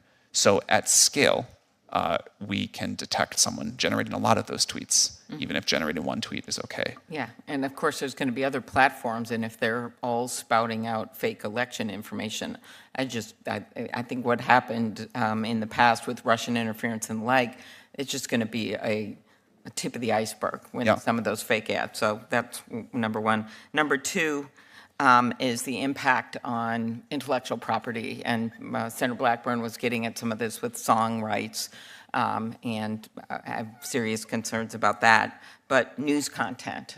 So Senator Kennedy and I have a bill that was really quite straightforward that would simply allow the news organizations an exemption to be able to negotiate with basically Google and Facebook.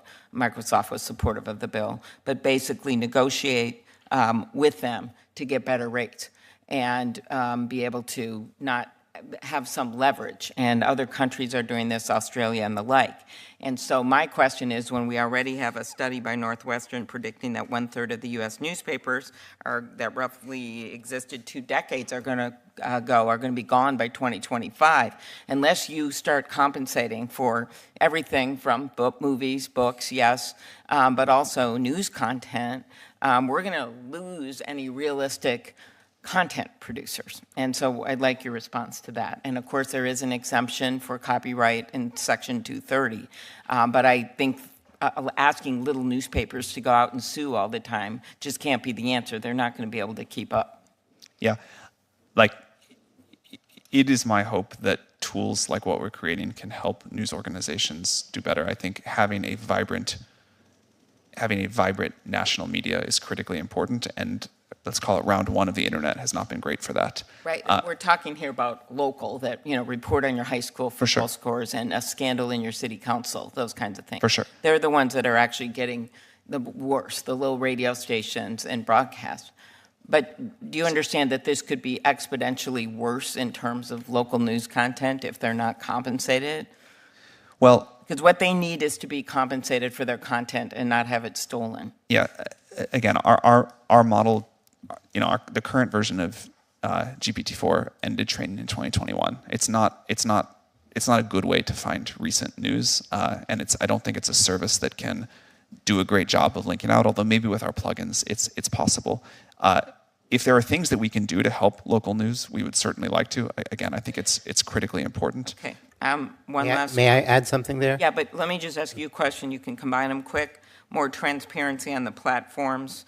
Senator Coons and Senator Cassidy and I have the Platform Accountability Transparency Act to give researchers access to this information of the algorithms and the like on social media data. Would that be helpful? And then why don't you just say yes or no, and then go at his Transparency is absolutely critical here to understand the political ramifications, the bias ramifications, and so forth. We need transparency about the data. We need to know more about how the models work. We need to have scientists have access to them. I was just going to amplify your earlier point about local news. A lot of news is going to be generated by these systems. They're not reliable. NewsGuard already has a study, I'm sorry it's not in my appendix, but I will get it to your office, showing that something like 50 websites are already generated by bots.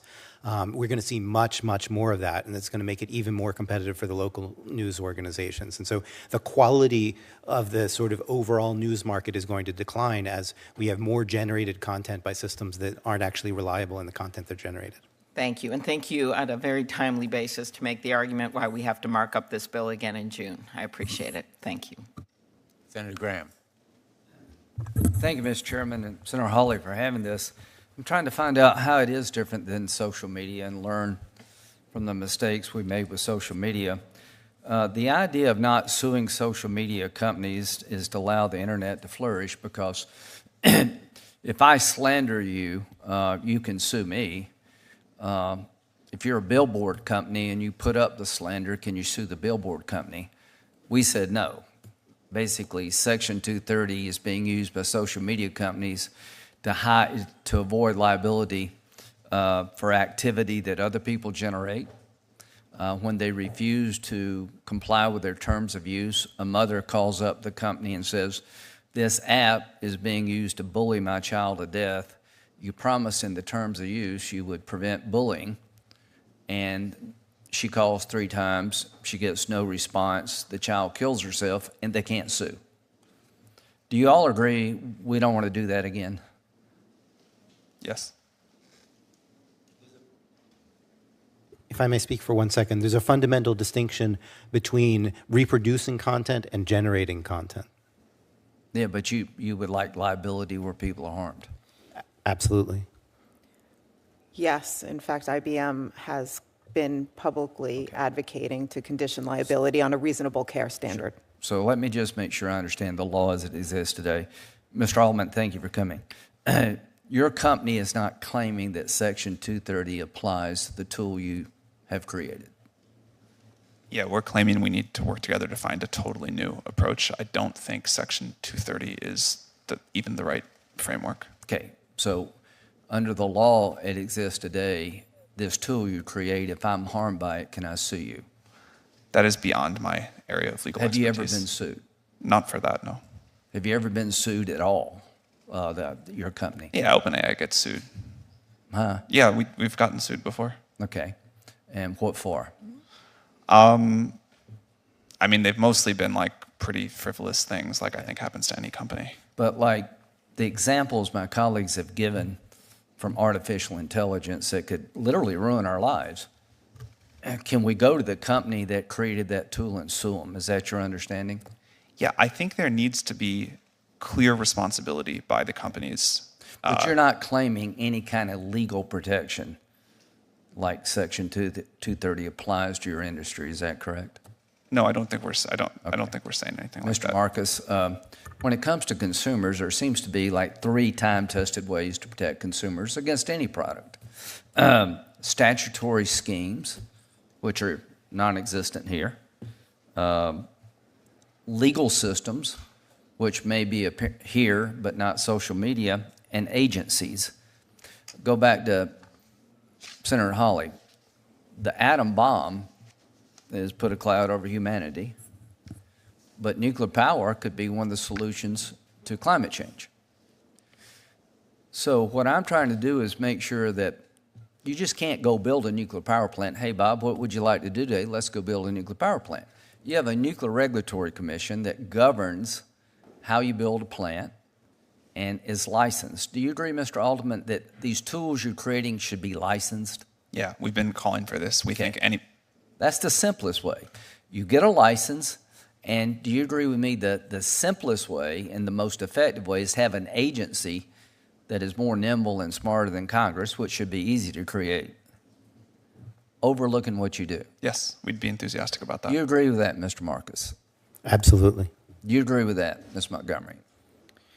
I would have some nuances. I think we need to build on what we have in place already today. We don't have an agency Regulators. That's working. Wait a minute. Nope. We don't have an agency that regulates the technology. So should we have one? But a lot of the issues, I don't think so. A lot of the Okay, issues. wait a minute. So IBM says we don't need an agency. Interesting. Should we have a license required for these tools? So what we believe is that we need to That's a simple regulate. question. Should you get a license to produce one of these tools? I think it comes back to some of them potentially, yes. So what I said at the onset is that we need to clearly define risks. Do you claim Section 230 applies in this area at all? We're not a platform company, and we've, again, long advocated for a reasonable care standard in Section 2. I just don't understand how you could say that you don't need an agency to deal with the most transformative technology maybe ever? Well, I think we have existing. Is this a transformative technology that can Yes, disrupt absolutely. life as we know it, good and bad? I think it's a transformative technology, certainly. And the conversations that we're having here today have been really bringing to light the fact that Yeah, this is- the domains and the issues. This one with you has been very enlightening to me. Mr. Altman, why are you so willing to have an agency? Senator, we've been clear about what we think the upsides are, and I think you can see from users how much they enjoy it and how much value they're getting out of it, but we've also been clear about what the downsides are, and so that's why we think we need an agency. So it's a major tool to be used by a lot of people, It's a major right? new technology. Okay, if We you think build, it'll be. if you make a ladder and the ladder doesn't work, you can sue the people that made the ladder, but there's some standards out there to make a ladder. So That's why we're agreeing with you. Yeah, that's right. I think you're on the right track. So here's what my 2 cents worth for the committee is that we need to empower an agency that issues a license and can take it away. Wouldn't that be some Yes. incentive to that do should it be- right if you could actually be taken out of business? Clearly, that should be part of what an agency can do. Now, and you also agree that China's doing AI research, is that right? Correct. This world organization that doesn't exist, maybe it will, but if you don't do something about the China part of it, you'll never quite get this right. Do you agree? Well, that's why I think it doesn't necessarily have to be a world organization, but there has to be some sort of, and there's a lot of options here, there has to be some sort of standard, some sort of set of controls that do Some have global kind of, effect. Because, other people are doing this. I got 15 seconds. Military application. How can AI change the warfare? And you got 1 minute. I got 1 minute? All right. That's a tough question for 1 minute. This is very far out of my area of expertise, but I'll give you one example, a drone. Can a drone, you can plug into a drone the coordinates and it can fly out and it goes over this target and it drops a missile on this car moving down the road and somebody's watching it. Could AI create a situation where a drone can select the target itself? I think we shouldn't allow that. Well, can it be done? Sure. Thanks. Thanks, Senator Graham. Senator Coons. Thank you, Senator Blumenthal, Senator Hawley, for convening this hearing, for working closely together to come up with this compelling panel of witnesses and beginning a series of hearings on this transformational technology. We recognize the immense promise and substantial risks associated with generative AI technologies. We know these models can make us more efficient, help us learn new skills, open whole new vistas of creativity, but we also know that generative AI can authoritatively deliver wildly incorrect information. It can hallucinate, as is often described. It can impersonate loved ones. It can encourage self-destructive behaviors, and it can shape public opinion and the outcome of elections. In her questioning, a bipartisan bill that would open up social media platforms' underlying algorithms. We have struggled to even do that, to understand the underlying technology and then to move towards responsible regulation. We cannot afford to be as late to responsibly regulating generative AI as we have been to social media, because the consequences, both positive and negative, will exceed those of social media by orders of magnitude. So let me ask a few questions designed to get at both how we assess the risk, what's the role of international regulation, and how does this impact AI? Mr. Altman, I appreciate your testimony about the ways in which OpenAI assesses the safety of your models through a process of iterative deployment. The fundamental question embedded in that process, though, is how you decide whether or not a model is safe enough to deploy and safe enough to have been built and then let go into the wild. I understand one way to prevent generative AI models from providing harmful content is to have humans identify that content and then train the algorithm to avoid it. There's another approach that's called constitutional AI that gives the model a set of values or principles to guide its decision-making. Would it be more effective to give models these kinds of rules instead of trying to require or compel training the model on all the different potentials for harmful content? Thank you, Senator. It's a great question. I'd like to frame it by talking about why we deploy at all, like why we put these systems out into the world. There's the obvious answer about there's benefits and people are using it for all sorts of wonderful things and getting great value, and that makes us happy. But a big part of why we do it is that we believe that iterative deployment and giving people in our institutions and you all time to come to grips with this technology, to understand it, to find its limitations, its benefits, the regulations we need around it, what it takes to make it safe, that's really important. Going off to build a super powerful AI system in secret and then dropping it on the world all at once, I think would not go well. So a big part of our strategy is, while these systems are still relatively weak and deeply imperfect, to find ways to get people to have experience with them, to have contact with reality, and to figure out what we need to do to make it safer and better. And that is the only way that I've seen in the history of new technology and products of this magnitude to get to a very good outcome.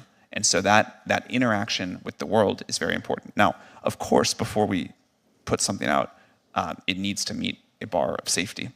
And again, we spent well over 6 months with GPT-4 after we finished training it, going through all of these different things and deciding also what the standards were going to be before we put something out there, trying to find the harms that we knew about, and how to address those. One of the things that's been gratifying to us is even some of our biggest critics have looked at GPT-4 and said, wow, OpenAI made huge progress on. If you could focus briefly on whether or not a constitutional model that gives values would be worth it. I was just about to get there. 2.5 minutes. All right, sorry about that.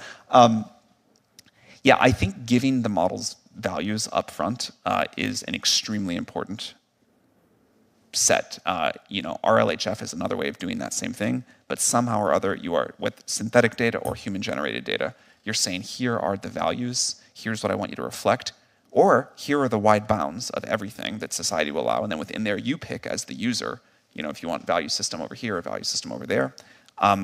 We think that's very important. There's multiple technical approaches, but we need to give policymakers and the world as a whole the tools to say, here's the values, and implement them. Thank you, Ms. Montgomery. You serve on an AI ethics board of a long-established company that has a lot of experience with AI. I'm really concerned that generative AI technologies can undermine the faith of democratic values and the institutions that we have. The Chinese are insisting that AI, as being developed in China, reinforce the core values of the Chinese Communist Party and the Chinese system.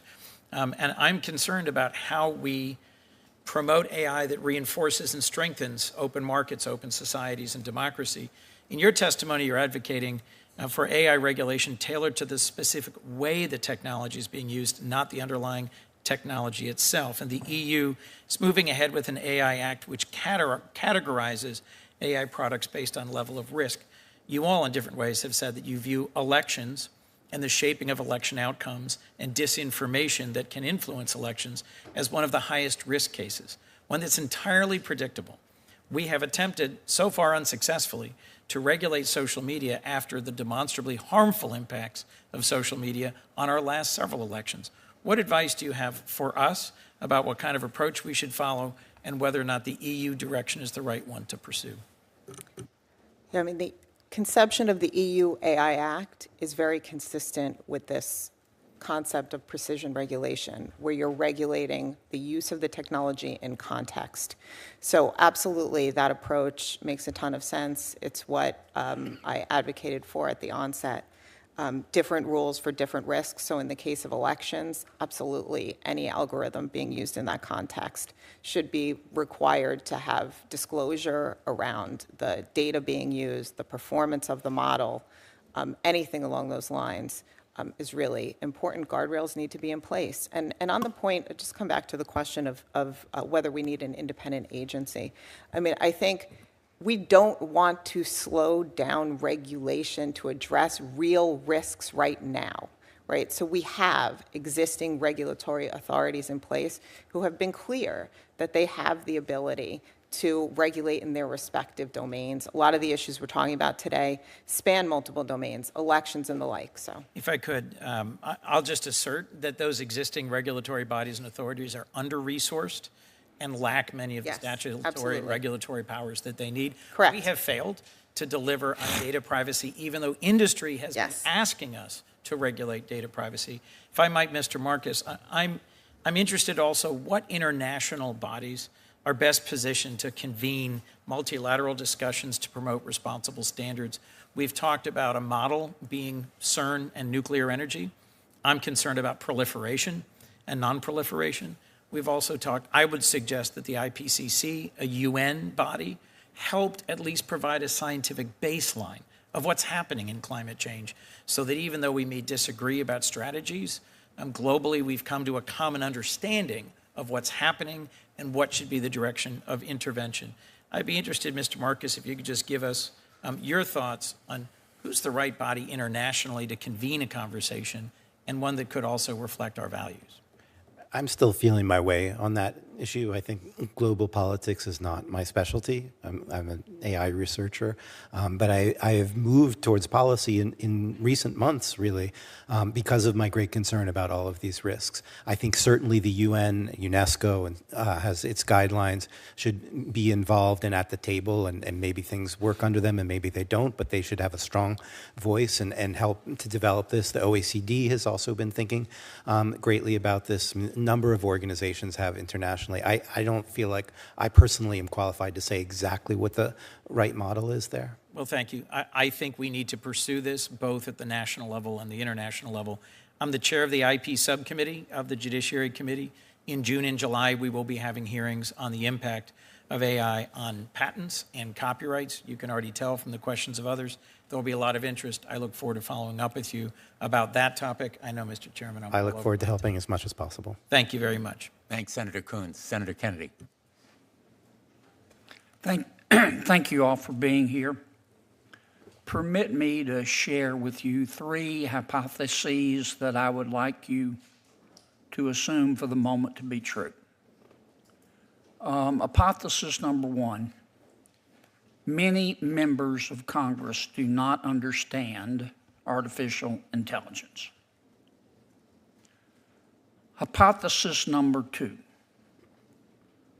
that absence of understanding may not prevent Congress from plunging in with enthusiasm and trying to regulate this technology in a way that could hurt this technology. Hypothesis number 3 that I would like you to assume.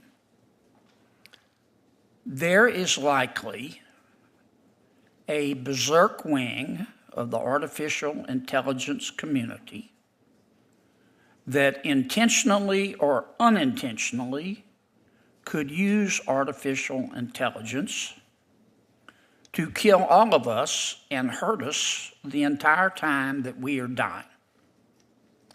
Assume all of those to be true. Please tell me in plain English 2 or 3 reforms, regulations, if any, that you would implement if you were queen or king for a day. Ms. Montgomery. I think it comes back again to transparency and explainability in AI. We absolutely need to know and have companies attest. What do you mean by transparency? So disclosure of the data that's used to train AI, disclosure of the model and how it performs, and making sure that there's continuous governance over these models, that we are the leading edge in terms of that regulation. Whom? Technology governance, organizational governance, rules and clarification that are needed that this Which Congress... rules? I mean, this is your chance, folks, to tell us how to get this right. Please use it.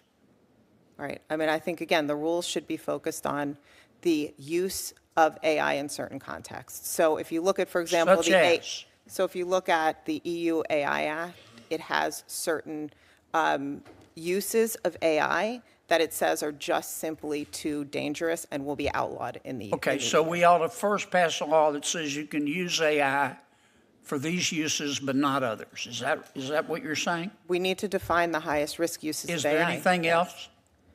And then, of course, requiring things like impact assessments and transparency, requiring companies to show their work, protecting data that's used to train AI in the first place as well. All right. Professor Marcus, if you could be specific, this is your shot, man. Talk in plain English and tell me what, if any, rules we ought to implement. And please don't just use concepts. I'm looking for specificity. Number 1, a safety review like we use with the FDA prior to widespread deployment. If you're going to introduce something to 100 million people, somebody has to have their eyeballs on it. There you go. Okay, that's a good one. Number- Not sure I agree with it, but that's a good one. What else? You didn't ask for 3 that you would agree with. Number 2, a nimble monitoring agency to follow what's going on, not just pre-review, but also post as things are out there in the world, with authority to call things back, which we've discussed today. And number 3 would be funding geared towards things like AI constitution, AI that can reason about what it's doing. I would not leave things entirely to current technology, which I think is poor at behaving in ethical fashion and behaving in honest fashion. And so I would have funding to try to basically focus on AI safety research. That term has a lot of complications in my field. There's both safety, let's say, short-term and long-term, and I think we need to look at both.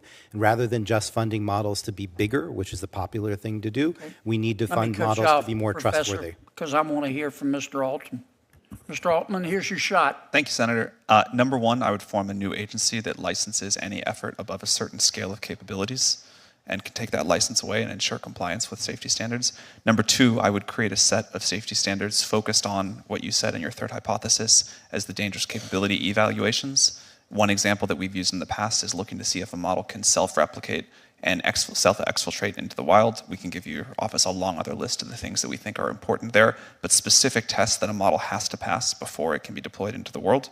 And then third, I would require independent audits. So not just from the company or the agency, but experts who can say the model is or isn't in compliance with these stated safety thresholds and these percentages of performance on question X or Y.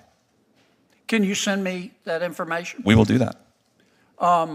Would you be qualified to if we promulgated those rules, to administer those rules? I love my current job. Cool. Are there people out there that would be qualified? We'd be happy to send you recommendations for people out there, yes. Okay. You make a lot of money, do you? I'm paid enough for health insurance. I have no equity in OpenAI. Really? Yeah. That's interesting. You need a lawyer. I need a what? You need a lawyer or an agent. I'm doing this because I love it. Thank you, Mr. Chairman. Thanks, Senator Kennedy. Senator Hirono. Thank you, Mr. Chairman. Listening to all of you testifying, thank you very much for being here. Clearly, AI truly is a game-changing tool, and we need to get the regulation of this tool right, because my staff, for example, asked AI, it might have been GPT-4, it might have been, I don't know, one of the other entities, to create a song that my favorite band, BTS, a song that they would sing, somebody else's song, but neither of the artists were involved in creating what sounded like a really genuine song. So you can do a lot. We also asked, can there be a speech created talking about the Supreme Court decision in Dobbs and the chaos that it created using my voice, my kind of voice, and it created a speech that was really good. It almost made me think about, what do I need my staff for? So don't worry, that's not where we Nervous laughter behind you. Their jobs are safe. But there's so much that can be done. And one of the things that you mentioned, Mr. Altman, that intrigued me was you said GPT-4 can refuse harmful requests. So you must have put some thought into how your system, if I can call it that, can refuse harmful requests. What do you consider a harmful request? You can just keep it short. Yeah. I'll give a few examples. One would be about violent content. Okay. Another would be about content that's encouraging self-harm. Another is adult content. Not that we think adult content is inherently harmful, but there's things that could be associated with that we cannot reliably enough differentiate, so we refuse all of it. So those are some of the more obvious harmful kinds of information. But in the election context, for example, I saw a picture of former President Trump being arrested by NYPD, and that went viral. I don't know, is that considered harmful? I've seen all kinds of statements attributed to any one of us that could be put out there that may not rise to your level of harmful content, but there you have it. So two of you said that we should have a licensing scheme. I can't envision or imagine right now what kind of a licensing scheme we would be able to create to pretty much regulate the vastness of this game-changing tool. So are you thinking of an FTC kind of a system, an FCC kind of a system? What do the two of you even envision as a potential licensing scheme that would provide the kind of guardrails that we need to protect literally our country from harmful content? To touch on the first part of what you said, there are things besides, should this content be generated or not, that I think are also important. So that image that you mentioned was generated. I think it'd be a great policy to say generated images need to be made clear in all contexts that they were generated. And, then we still have the image out there, but we're at least requiring people to say this was a generated image. Okay, well, you don't need an entire licensing scheme in order to make that a reality. Where I think the licensing scheme comes in is not for what these models are capable of today, because as you pointed out, you don't need a new licensing agency to do that. But as we head, and this may take a long time, I'm not sure, as we head towards artificial general intelligence, and the impact that will have, and the power of that technology, I think we need to treat that as seriously as we treat other very powerful technologies, and that's where I personally think we need such a scheme.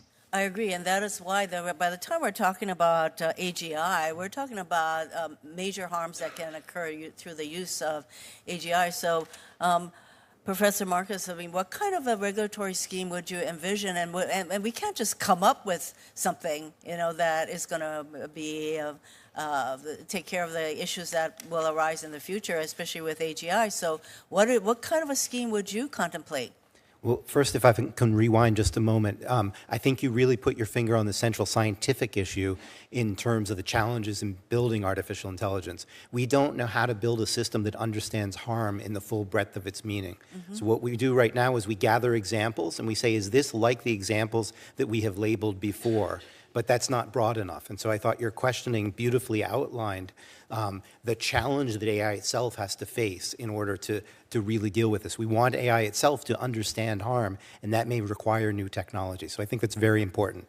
On this second part of your question, the model that I tend to gravitate towards, but I am not an expert here, is the FDA, at least as part of it, in terms of you have to make a safety case and say why the benefits outweigh the harms in order to get that license. Probably we need elements of multiple agencies. I'm not an expert there, but I think that the safety case part of it is incredibly important. You have to be able to have external reviewers that are scientifically qualified look at this and say, have you addressed enough? So I'll just give one specific example. AutoGPT frightens me. That's not something that OpenAI made, but something that OpenAI did make called ChatGPT plugins led a few weeks later to some building open source software called AutoGPT. And what AutoGPT does is it allows systems to access source code, access the internet, and so forth. And there are a lot of potential, let's say, cybersecurity risks there. There should be an external agency that says, well, we need to be reassured if you're going to release this product that there aren't going to be cybersecurity problems, or there are ways of addressing it. So, Professor, I am running out of time. There's, I just wanted to mention, Ms.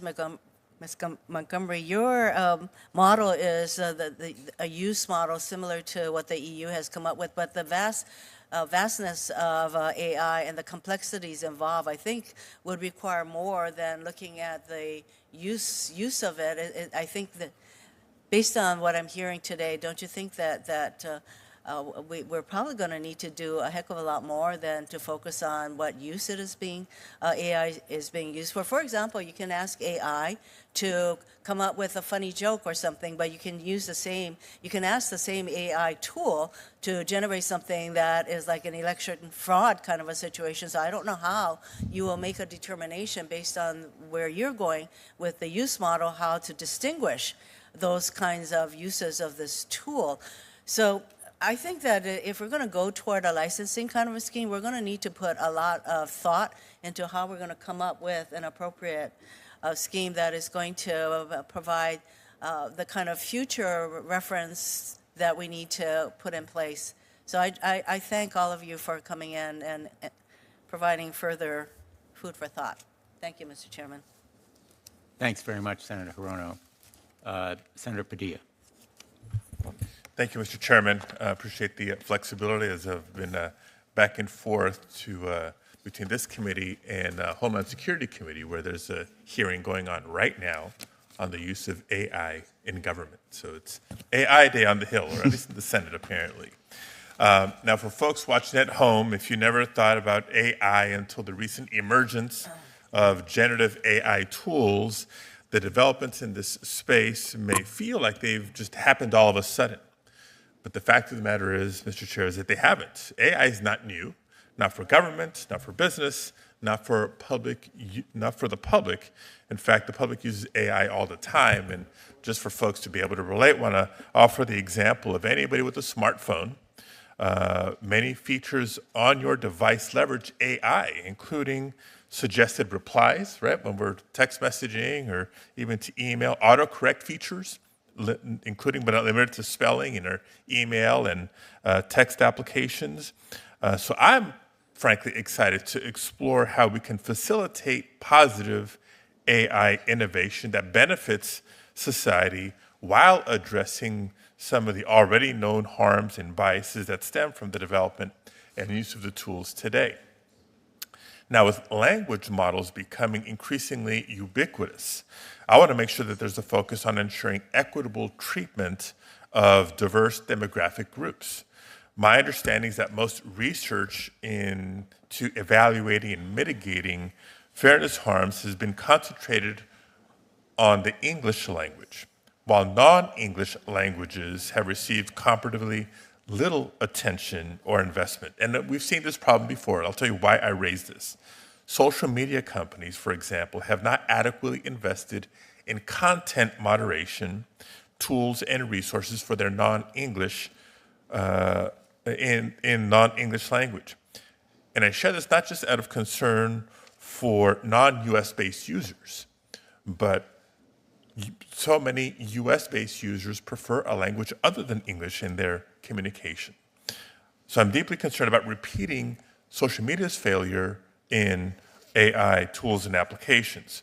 Question, Mr. Altman and Ms. Montgomery, how are OpenAI and IBM ensuring language and cultural inclusivity that they're in their large language models? And it's even an area of focus in the development of your products. So bias and equity in technology is a focus of ours and always has been. I think diversity in terms of the development of the tools, in terms of their deployment, so having diverse people that are actually training those tools, considering the downstream effects as well. We're also very cautious, very aware of the fact that we can't just be articulating and calling for these types of things without having the tools and the technology to test for bias and to apply governance across the life cycle of AI. So we were one of the first teams and companies to put toolkits on the market, deploy them, contribute them to open source that will do things like help to address, be the technical aspects in which we help to address issues like bias. Can you speak just for a second specifically to language inclusivity?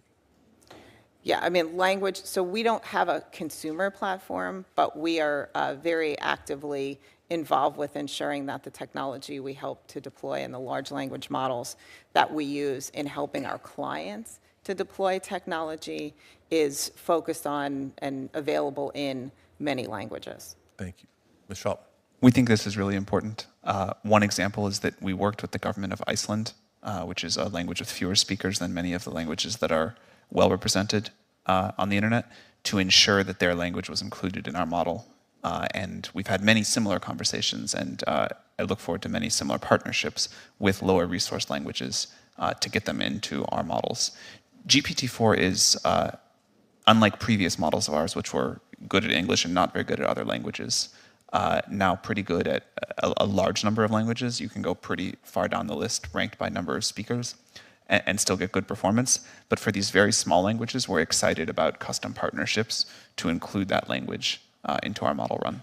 And the part of the question you asked about values and making sure that cultures are included, we're equally focused on that, excited to work with people who have particular data sets and to work to collect a representative set of values from around the world to draw these wide bounds of what the system can do. I also appreciate what you said about the benefits of these systems and wanting to make sure we get those to as wide of a group as possible. I think these systems will have lots of positive impact on a lot of people, but in particular, historically underrepresented groups in technology, people who have not had as much access to technology around the world. This technology seems like it can be a big lift up. Great. And I know my question was specific to language inclusivity, but glad there's agreement on the broader commitment to diversity and inclusion. And I'll just give a couple more reasons why I think it's so critical. You know, the largest actors in this space can afford the massive amount of data, the computing power, and they have the financial resources necessary to develop complex AI systems. But in this space, we haven't seen, from a workforce standpoint, the racial and gender diversity reflective of the United States of America. And we risk, if we're not thoughtful about it, contributing to the development of tools and approaches that only exacerbate the bias and inequities that exist in our society. So a lot of follow-up work to do there. In my time remaining, I do want to ask one more question. This committee and the public are right to pay attention to the emergence of generative AI. Now, this technology has a different opportunity and risk profile than other AI tools, and these applications have felt very tangible for the public due to the nature of the user interface and the outputs that they produce. But I don't think we should lose sight of the broader AI ecosystem as we consider AI's broader impact on society, as well as the design of appropriate safeguards. So, Ms. Montgomery, in your testimony, as you noted, AI is not new. Can you highlight some of the different applications that the public and policymakers should also keep in mind as we consider possible regulations? Yeah, I mean, I think the generative AI systems that are available today are creating new issues that need to be studied. New issues around the potential to generate content that could be extremely misleading, deceptive, and the like. So those issues absolutely need to be studied. But we shouldn't also ignore the fact that AI is a tool. It's been around for a long time. It has capabilities beyond just generative capabilities. And again, that's why I think going back to this approach where we're regulating AI where it's touching people and society is a really important way to address it. Thank you. Thank you, Mr. Chair.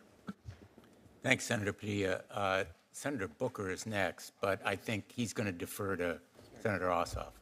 Because Senator Ossoff is a very big deal. I don't know if you know. I have a meeting at noon, and I'm grateful to you, Senator Booker, for yielding your time. You are, as always, brilliant and handsome. And thank you to the panelists for joining us. Thank you to the subcommittee leadership for opening us up to all committee members. If we're going to contemplate a regulatory framework, we're going to have to define what it is that we're regulating. So, Mr. Altman, any such law will have to include a section that defines the scope of regulated activities, technologies, tools, products. Just take a stab at it. Yeah, thanks for asking, Senator Ossoff. I think it's super important. I think there are very different levels here, and I think it's important that any new approach, any new law does not stop the innovation from happening with smaller companies, open source models, researchers that are doing work at a smaller scale. That's a wonderful part of this ecosystem and of America, and we don't want to slow that down. There still may need to be some rules there, but I think we could draw a line at systems that need to be licensed in a very intense way. The easiest way to do it, I'm not sure if it's the best, but the easiest would be to talk about the amount of compute that goes into such a model. So we could, define a threshold of compute, and it'll have to change. It could go up or down. Down as we discover more efficient algorithms that says above this amount of compute, you are in this regime.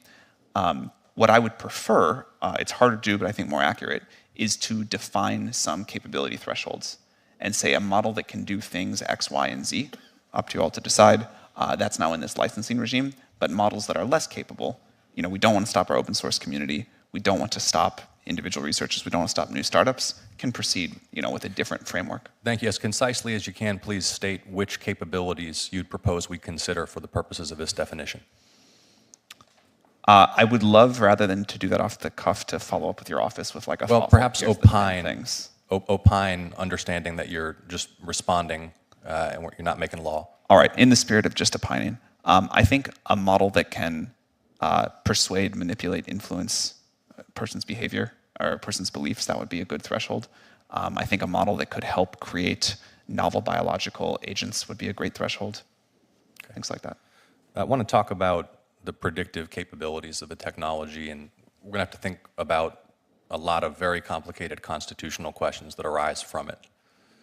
With massive data sets, the integrity and accuracy with which such technology can predict future human behavior is potentially pretty significant at the individual level, correct? I think we don't know the answer to that for sure, but let's say it can at least have some impact there. Okay, so we may be confronted by situations where, for example, a law enforcement agency deploying such technology seeks some kind of judicial consent to execute a search or to take some other police action on the basis of a modeled prediction about some individual's behavior. But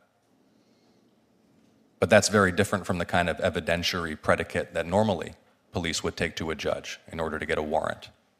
Talk me through how you're thinking about that issue. Yeah, I think it's very important that we continue to understand that these are tools that humans use to make human judgments and that we don't take away human judgment. I don't think that people should be prosecuted based off of the output of an AI system, for example. We have no national privacy law. Europe has rolled one out to mixed reviews. Do you think we need one? I think it'd be good. And what would be the qualities or purposes of such a law that you think would make the most sense based on your experience? Again, this is very far out of my area of expertise. I think there's many, many people that are privacy experts that could weigh in on what a law needs. I'd still like you to weigh in. I mean, I think a minimum is that users should be able to sort of opt out from having their data used by companies like ours or the social media companies. It should be easy to delete your data. I think but the thing that I think is important from my perspective running an AI company is that if you don't want your data used for training these systems, you have the right to do that. So let's think about how that would be practically implemented. I mean, as I understand it, your tool and certainly similar tools, one of the inputs will be scraping, for lack of a better word, data off of the open web, right, as a low-cost way of gathering information. And there's a vast amount of information out there about all of us. How would such a restriction on the access or use or analysis of such data be practically implemented?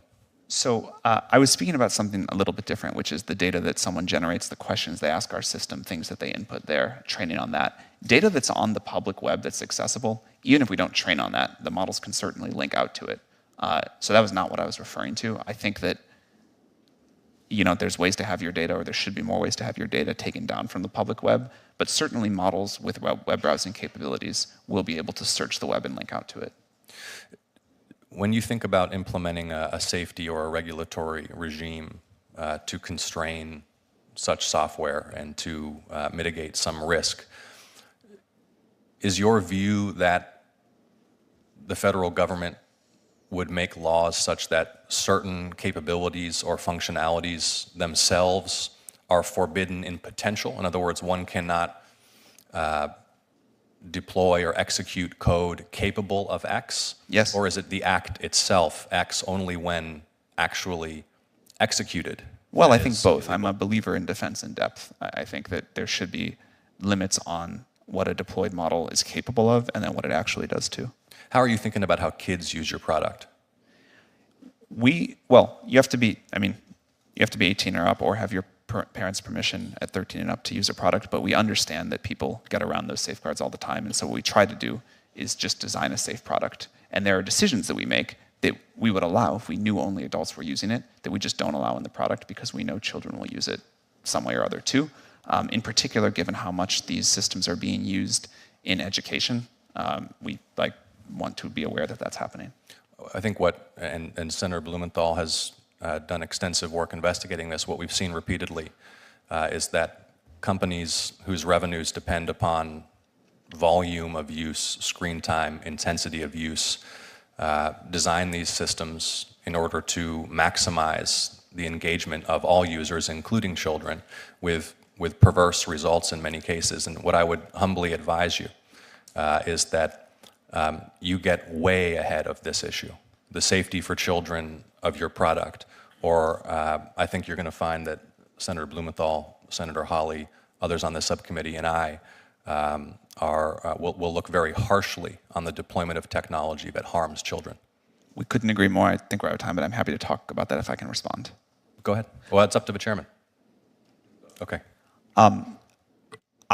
First of all, I think we try to design systems that do not maximize for engagement. In fact, we're so short on GPUs, the less people use our products, the better. But we're not an advertising-based model. We're not trying to get people to use it more and more. And I think that's a different shape than ad-supported social media. Second, these systems do have the capability to influence in obvious and in very nuanced ways. And I think that's particularly important for the safety of children, but that will impact all of us.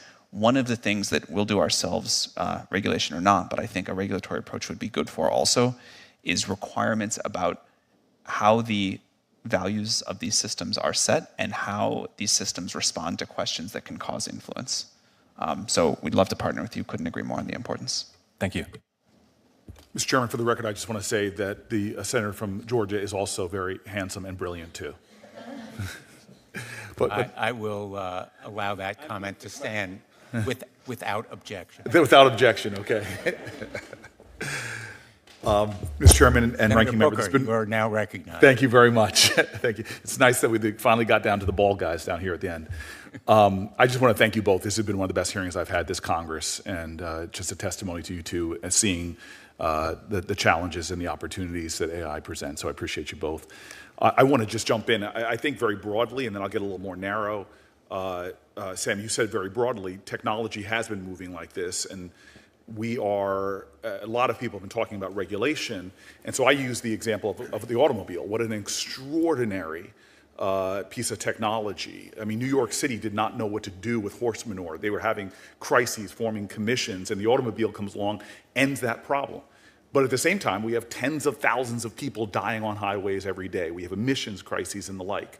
There are multiple federal agencies that were created or are specifically focused on regulating cars. And so this idea that this equally transforming technology is coming, and for Congress to do nothing, which is not what anybody here is calling for, little or nothing is obviously unacceptable.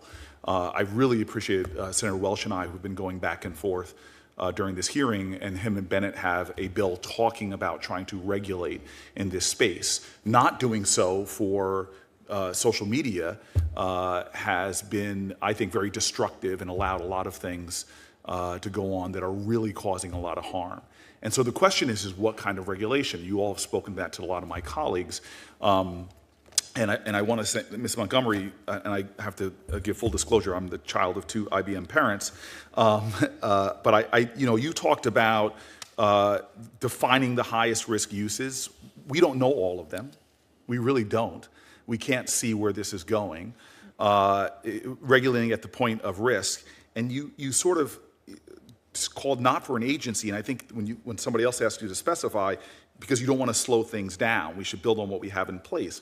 But you can envision that we can try to work on 2 different ways, that ultimately a specific, like we have in cars, EPA, NHTSA, the Federal Motor Car Carrier Safety Administration, all of these things, you can imagine something specific that is, as Mr. Marcus points out, a nimble agency that could do monitoring, other things. You can imagine the need for something like that, correct? Oh, absolutely. Yeah. And so just for the record then, in addition to trying to regulate with what we have now, you would encourage Congress and my colleague Senator Welch to move forward in trying to figure out the right tailored agency to deal with what we know and perhaps things that might come up in the future.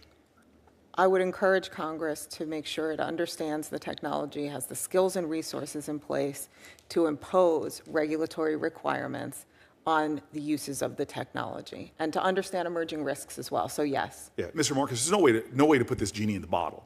globally, it's exploding. I appreciate your thoughts, and I shared some with my staff about your ideas of what the international context is. But there's no way to stop this moving forward. So with that understanding, just building on what Ms. Montgomery said, what kind of encouragement do you have as specifically as possible to forming an agency, to using current rules and regulations? Can you just put some clarity on what you've already stated? Let me just insert, there are more genies yet to come from more bottles. Some genies are already out, but we don't have machines that can really, for example, self-improve themselves. We don't really have machines that have self-awareness, and we might not ever want to go there. So there are other genies to be concerned about. On to the main part of your question. I think that we need to have some international meetings very quickly with people who have expertise in how you grow agencies, in the history of growing agencies. We need to do that in the federal level. We need to do that in the international level. I'll just emphasize one thing I haven't as much as I would like to, which is that I think science has to be a really important part of it. And I'll give an example. We've talked about misinformation. We don't really have the tools right now to detect and label misinformation with nutrition labels that we would like to. We have to build new technologies for that. We don't really have tools yet to detect a wide uptick in cybercrime, probably. We probably need new tools there. We need science to probably help us to figure out what we need to build and also what it is that we need to have transparency around and so forth. Understood. Sam, just going to you for the little bit of time I have left. Real quick, first of all, you're a bit of a unicorn when I sat down with you first. Could you explain why nonprofit? In other words, you're not looking necessarily, and you've even capped the VC people. Just really quickly, I want folks to understand that. We started as a nonprofit, really focused on how this technology was going to be built. At the time, it was very outside the Overton window that something like AGI was even possible. That's shifted a lot. We didn't know at the time how important scale was going to be, but we did know that we wanted to build this with humanity's best interest at heart, and a belief that this technology could, if it goes the way we want, if we can do some of those things Professor Marcus mentioned, really deeply transform the world. And we wanted to be as much of a force for getting to a positive vision. I'm going to interrupt you. I think that's all good. I hope more of that gets out on the record. The second part of my question as well, I found it fascinating. But are you ever going to, for a revenue model, for return on your investors, are you ever going to do ads or something like that? I wouldn't say never. I don't think, I think there may be people that we want to offer services to and there's no other model that works, but I really like having a subscription-based model. We have API developers pay us, and we have ChatGPT. Okay, can I jump to then can I just jump real quickly? One of my biggest concerns about this space is what I've already seen in the space of Web 2, Web 3, is this massive corporate concentration. It is really terrifying to see how few companies now control and affect the lives of so many of us. And these companies are getting bigger and more powerful. And I see, OpenAI backed by Microsoft, Anthropic is backed by Google. Google has its own in-house product, we know, Bar. So I'm really worried about that. And I'm wondering if Sam, you can give me a quick acknowledgement. Are you worried about the corporate concentration in this space and what effect it might have and the associated risks, perhaps, with market concentration in AI? And then, Mr. Marcus, can you answer that as well? I think there will be many people that develop models. What's happening now in the open source community is amazing, but there will be a relatively small number of providers that can make models at the true leading edge. Is there danger in that? I think there is benefits and danger to that. As we were talking about all of the dangers with AI, the fewer of us that you really have to keep a careful eye on the absolute bleeding edge of capabilities, there's benefits there. But I think there needs to be enough, and there will, because there's so much value, that consumers have choice, that we have different ideas. Mr. Marcus, real quick. There's a real risk of a kind of technocracy combined with oligarchy, where a small number of companies influence people's beliefs through the nature of these systems. Again, I put something in the record about the Wall Street Journal about how these systems can subtly shape our beliefs, and that has enormous influence on how we live our lives. And having a small number of players do that with data that we don't even know about, that scares me. Sam, I'm sorry. One more thing I wanted to add. One thing that I think is very important is that what these systems get aligned to, whose values, what those bounds are, that is somehow set by society as a whole, by governments as a whole. And so creating that data set, our alignment data set, it could be an AI constitution, whatever it is, that has got to come very broadly from society. Thank you very much, Mr. Chairman. My time's expired, and I guess the best for last. Thank you, Senator Booker. Senator Wells. First of all, I want to thank you, Senator Blumenthal, and you, Senator Hawley. This has been a tremendous hearing. Senators are noted for their short attention spans, but I've sat through this entire hearing and enjoyed every minute of it. You have one of our longer attention spans in the United States Senate, to your great credit. Well, we've had good witnesses, and it's an incredibly important issue. And here's just, all the questions I have been asked, really, but here's kind of a takeaway, and what I think is the major question that we're going to have to answer as a Congress. And number one, you're here because AI is this extraordinary new technology that everyone says can be transformative as much as the printing press. Number two, it's really unknown what's going to happen, but there's a big fear you've expressed, all of you, about what bad actors can do and will do if there's no rules of the road.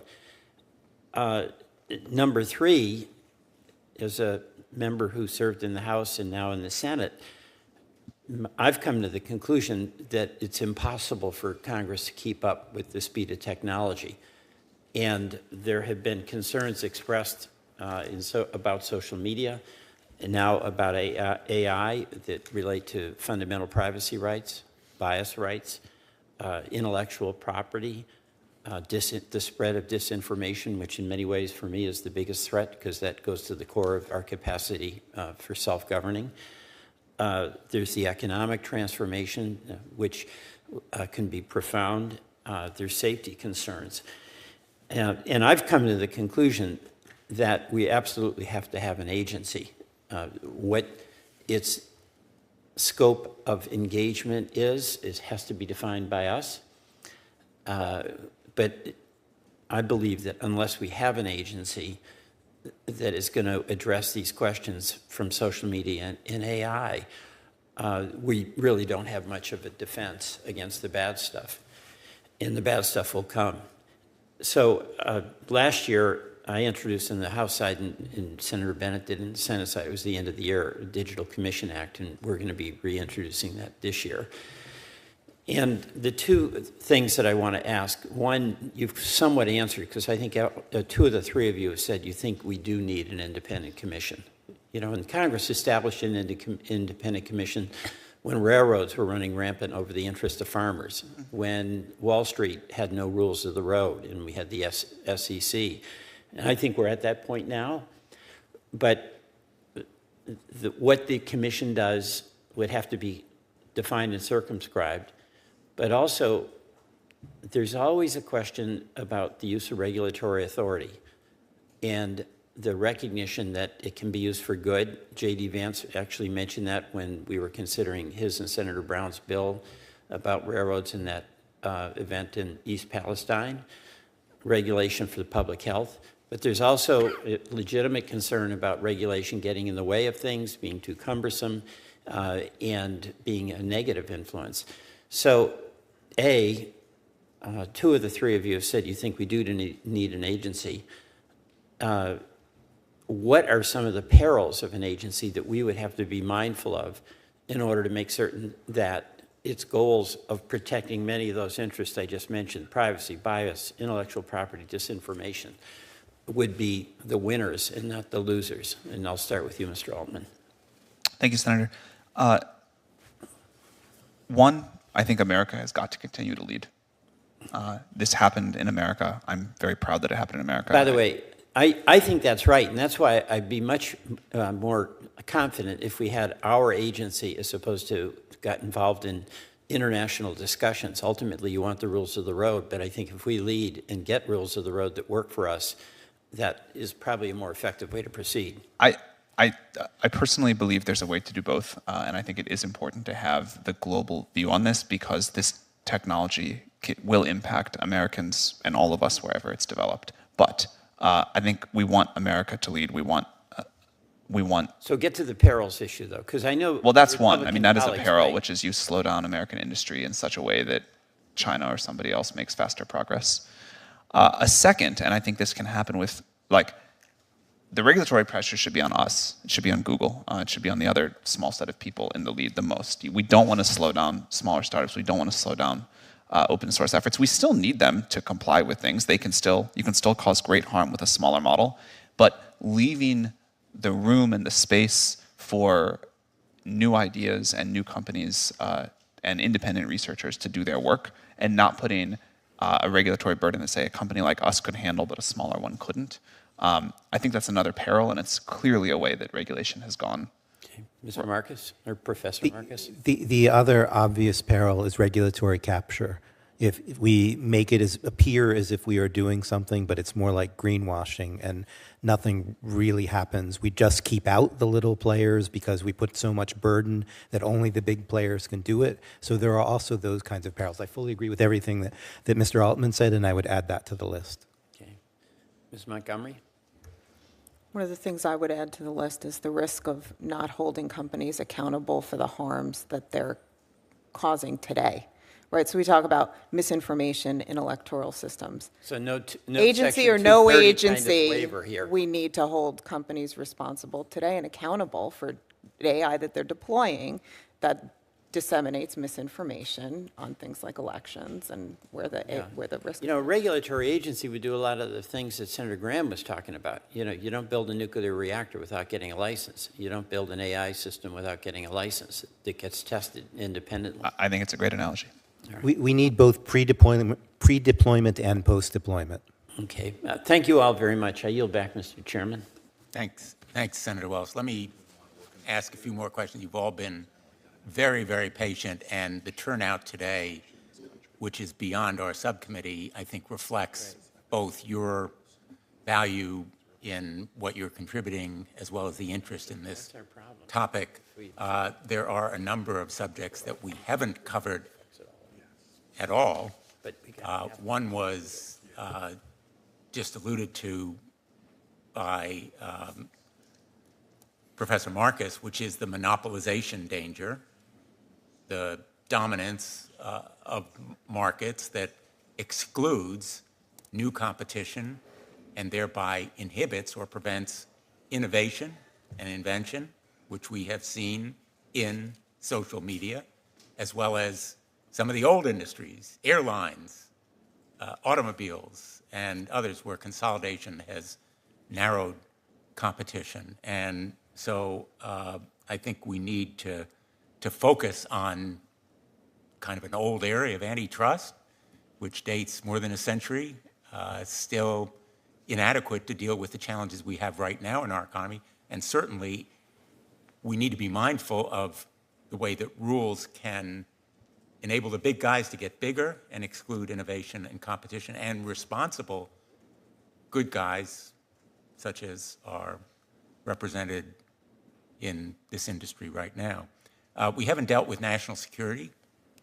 There are huge implications for national security. I will tell you, as a member of the Armed Services Committee, classified briefings on this issue have abounded, and the threats that are posed by some of our adversaries.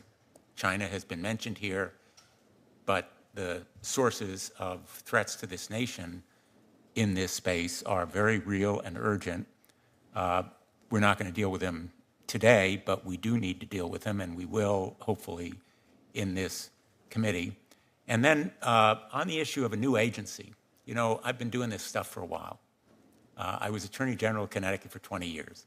I was a federal prosecutor, the U.S. Attorney. Most of my career has been in enforcement.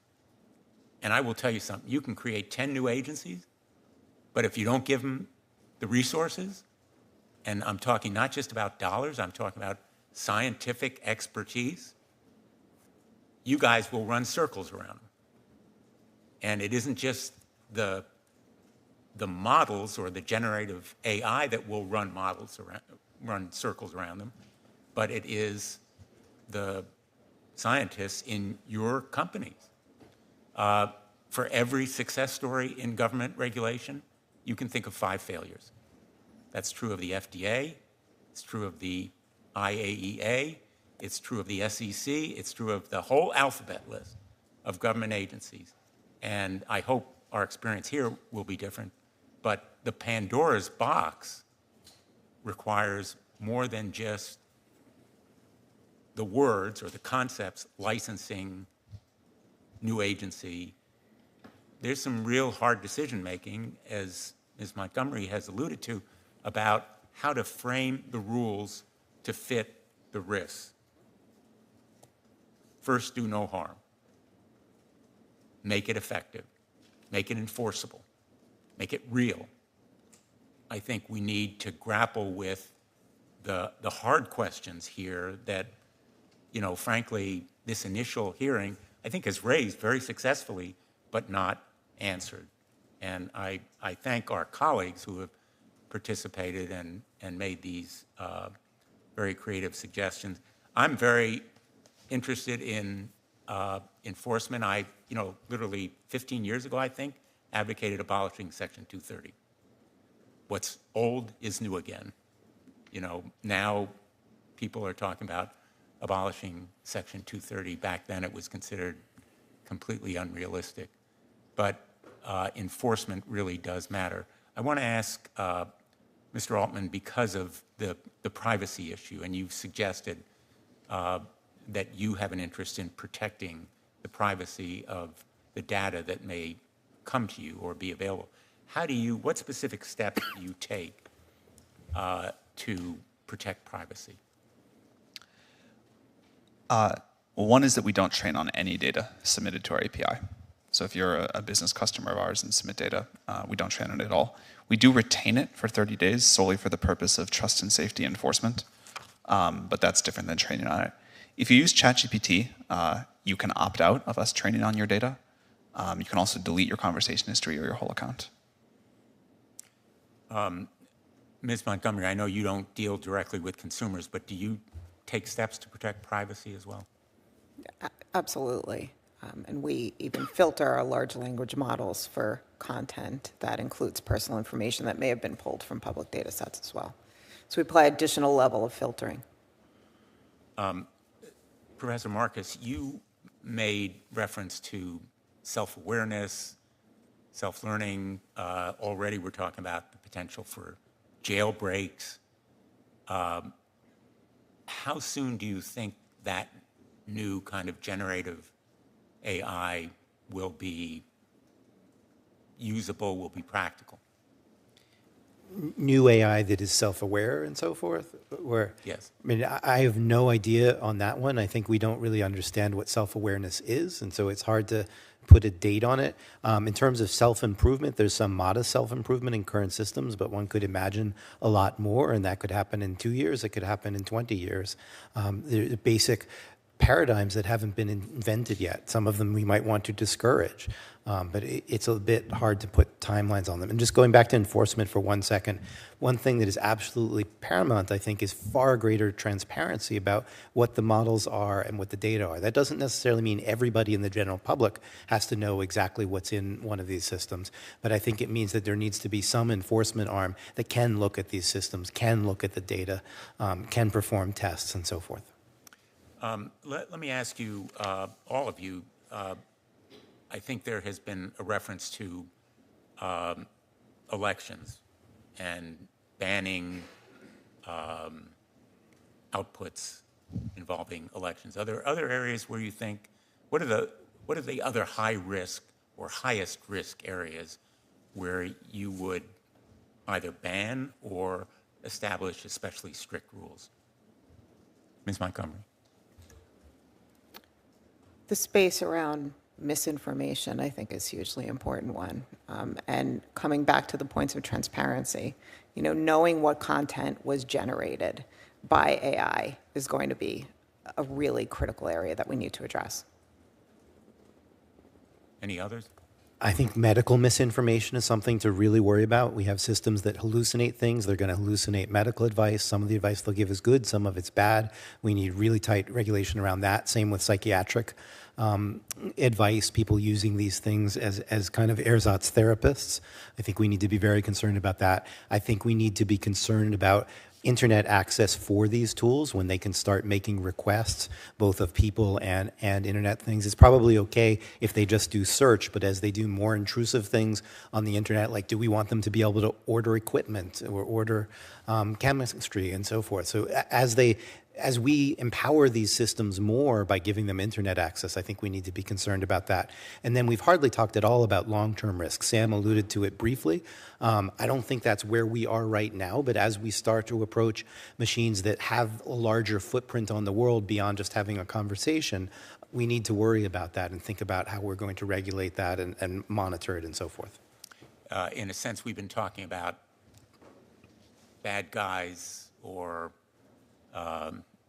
certain bad actors manipulating AI to do harm. Manipulating people.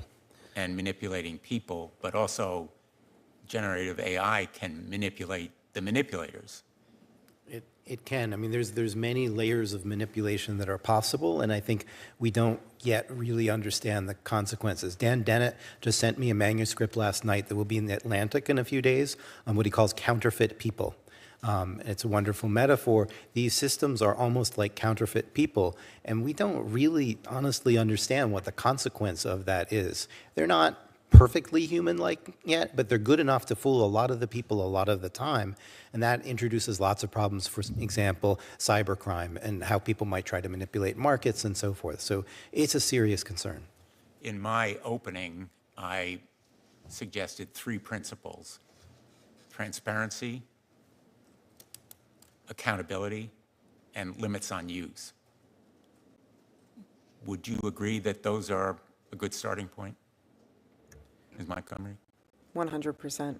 And as you also mentioned, industry shouldn't wait for Congress. That's what we're doing here at IBM. There's no reason that industry Absolutely. should wait for Congress. Yep. Professor Marcus? I think those 3 would be a great start. I mean, there are things like the White House Bill of Rights, for example, that show, I think, a large consensus, the UNESCO guidelines and so forth, show a large consensus around what it is we need. And the real question is definitely now, how are we going to put some teeth in it, try to make these things actually enforce? So, for example, we don't have transparency yet. We all know we want it, but we're not doing enough to enforce it. Mr. Altman? I certainly agree that those are important points.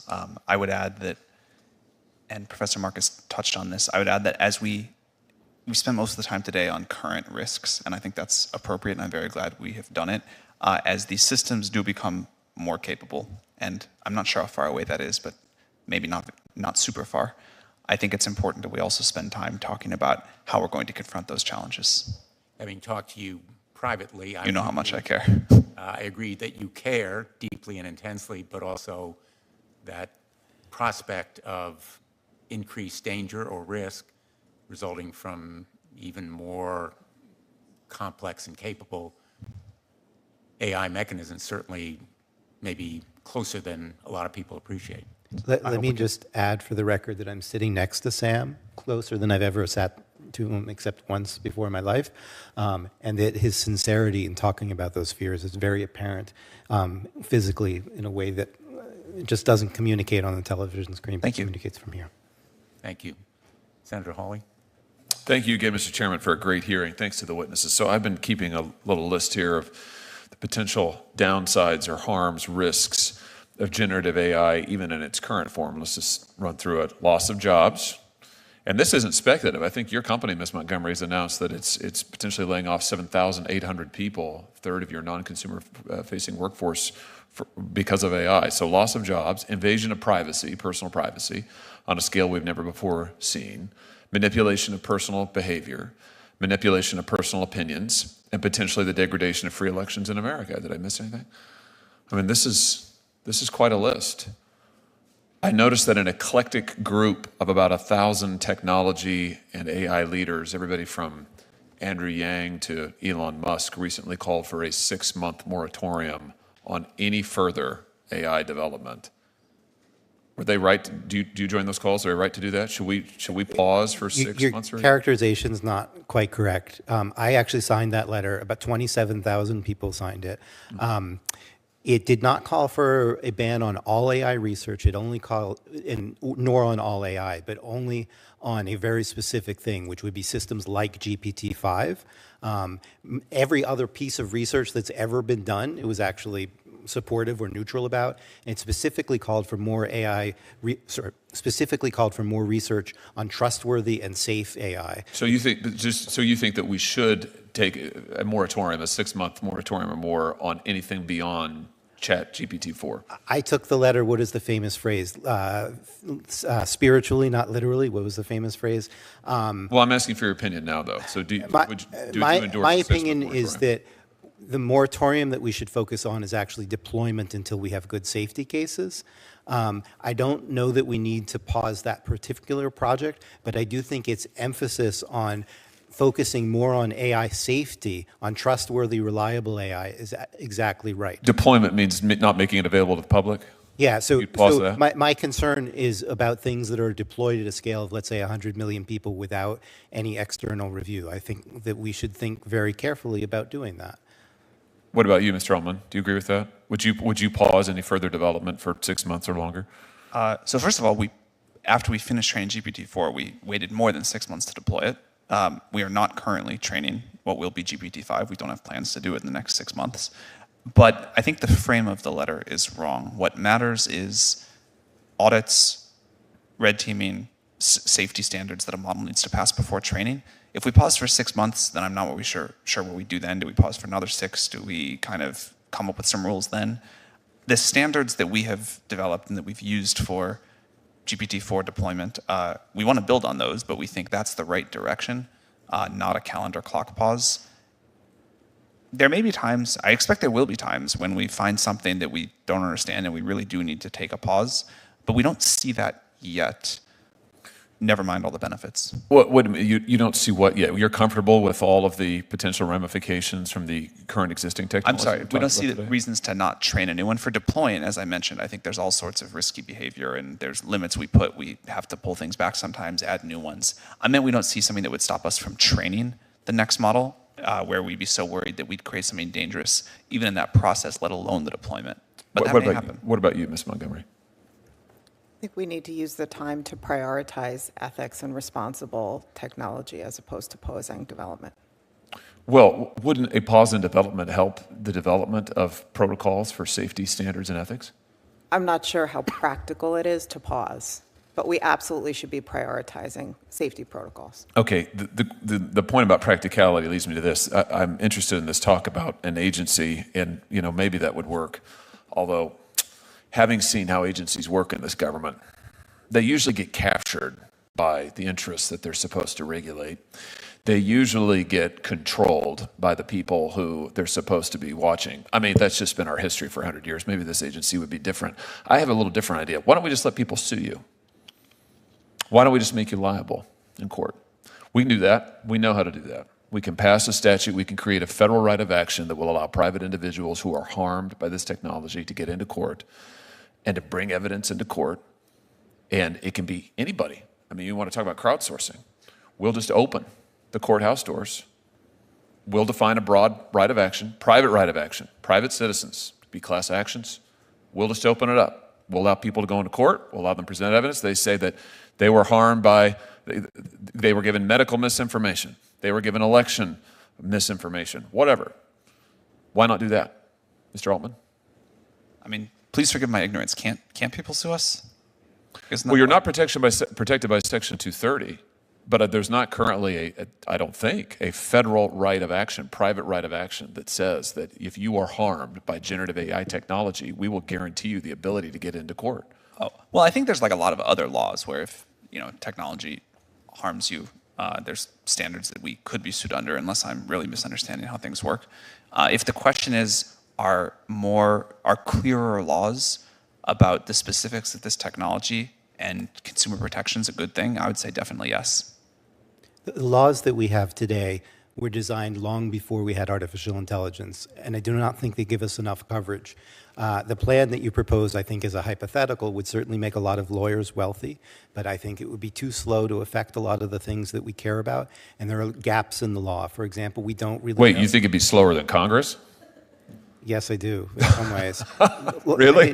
Well, litigation can take a decade or more. Oh, but the threat of litigation is a powerful tool. I mean, how would IBM like to be sued for $100 billion? I'm in no way asking to take litigation off the table among the tools, But I think, for example, if I can continue, there are areas like copyright where we don't really have laws. We don't really have a way of thinking about wholesale misinformation as opposed to individual pieces of it, where, say, a foreign actor might make billions of pieces of misinformation, or a local actor. We have some laws around market manipulation we could apply, but we get in a lot of situations where we don't really know which laws apply. There would be loopholes. The system is really not thought through. In fact, we don't even know that 230 does or does not apply here, as far as I know. I think that that's something a lot of people speculated about this afternoon, but it's not solid. Well, we could fix that. Well, the question is how.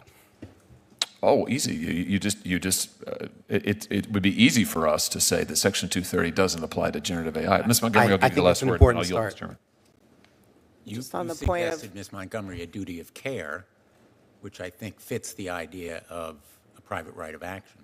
No, that's exactly right. And also, AI is not a shield, right? So if a company discriminates in granting credit, for example, or in the hiring process, by virtue of the fact that they relied too significantly on an AI tool, they're responsible for that today, regardless of whether they used a tool or a human to make that decision. I'm going to turn to Senator Booker for some final questions, but I just want to make a quick point here on the issue of the moratorium. I think we need to be careful. The world won't wait.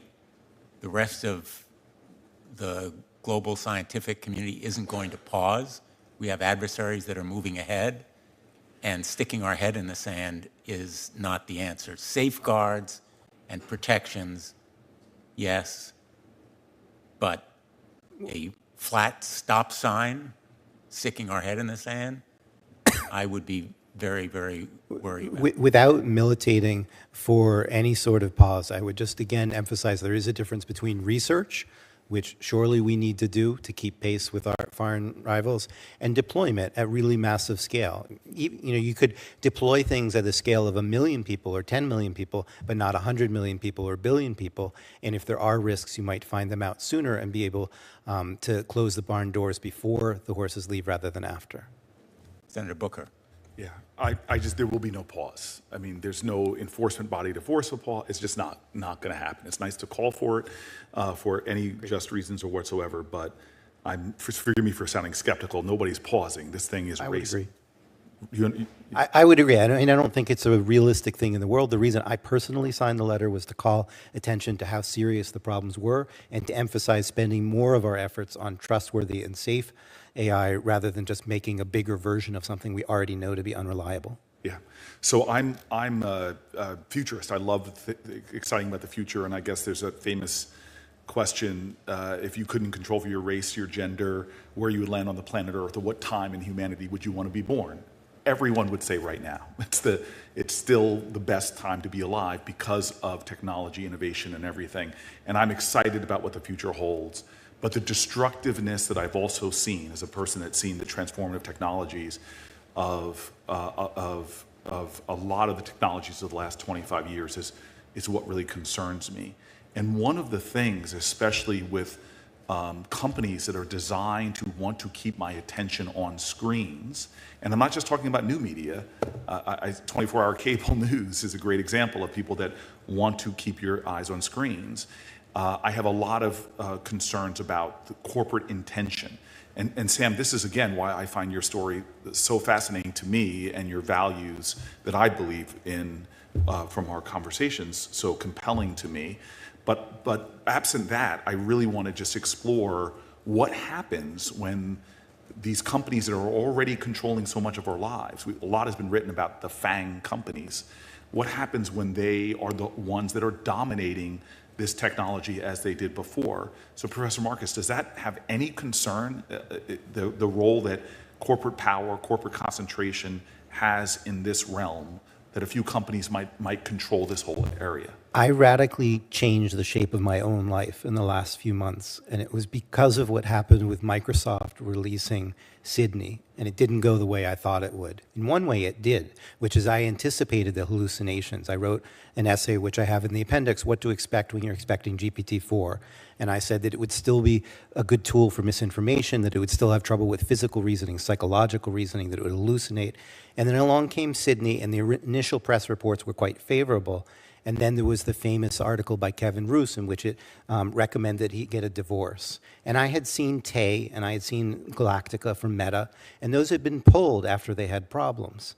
And Sydney clearly had problems. What I would have done, had I run Microsoft, which clearly I do not, would have been to temporarily withdraw it from the market. And they didn't. And that was a wake-up call to me and a reminder that even if you have a company like OpenAI that is a nonprofit, and Sam's values, I think, have come clear today, other people can buy those companies and do what they like with them. And maybe we have a stable set of actors now, but the amount of power that these systems have to shape our views and our lives is really, really significant. And that doesn't even get into the risks that someone might repurpose them deliberately for all kinds of bad purposes. And so in the middle of February, I stopped writing much about technical issues in AI, which is most of what I've written about for the last decade, and said, I need to work on policy. This is frightening. And Sam, I want to give you an opportunity as my sort of last question or so. Don't you have concerns about? I mean, I graduated from Stanford. I know so many of the players in the Valley, from VC folks, angel folks, to a lot of founders of companies that we all know.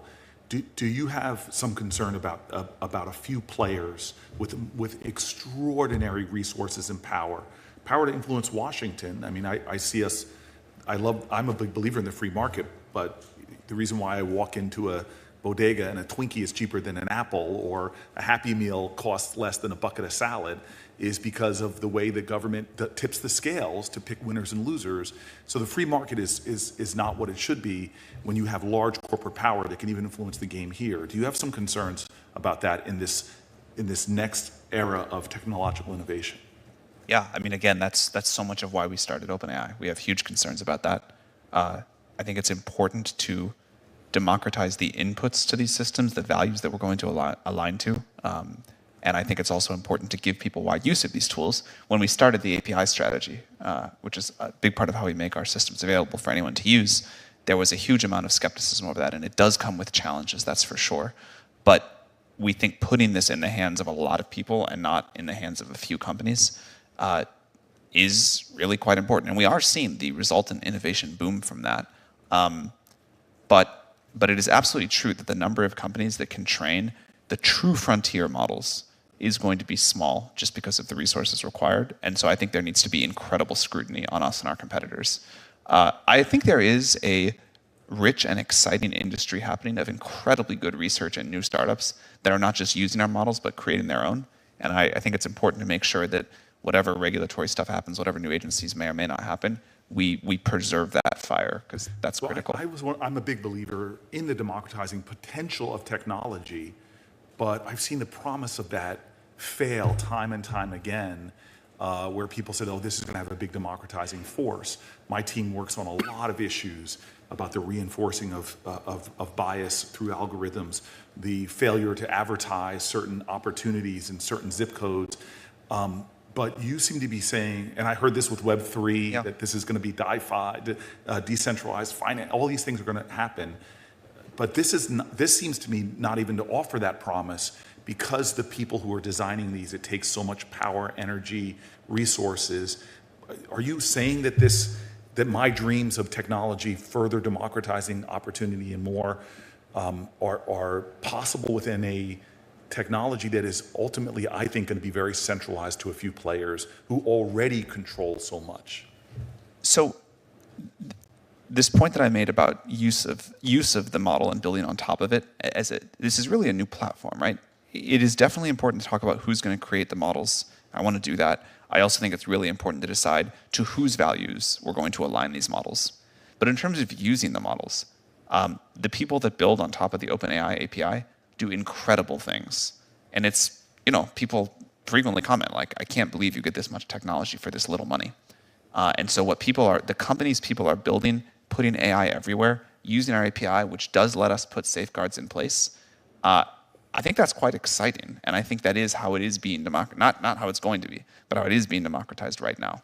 There is a whole new Cambrian explosion of new businesses, new products, new services happening by lots of different companies on top of these models. So I'll say, Chairman, as I close, that most industries resist even reasonable regulation, from seatbelt laws to we've been talking a lot recently about rail safety. The only way we're going to see the democratization of values, I think, and while there are noble companies out there, is if we create rules of the road that enforce certain safety measures like we've seen with other technology. Thank you. Thanks, Senator Booker. And I couldn't agree more that in terms of consumer protection, which I've been doing for a while, participation by the industry is tremendously important, and not just rhetorically, but in real terms, because we have a lot of industries that come before us and say, oh, we're all in favor of rules, but not those rules. Those rules we don't like. And it's every rule, in fact, that they don't like. And I sense that there is a willingness to participate here that is genuine and authentic. I thought about asking ChatGPT to do a new version of "Don't Stop Thinking About Tomorrow," because that's what we need to be doing here. And as Senator Hawley has pointed out, Congress doesn't always move at the pace of technology, and that may be a reason why we need a new agency, but we also need to recognize the rest of the world is going to be moving as well. And you've been enormously helpful in focusing us and illuminating some of these questions, and performed a great service by being here today. So thank you to every one of our witnesses. And I'm going to close the hearing, leave the record open for 1 week. In case anyone wants to submit anything, I encourage any of you who have either manuscripts that are going to be published or observations from your companies to submit them to us. And we look forward to our next hearing. This one is closed.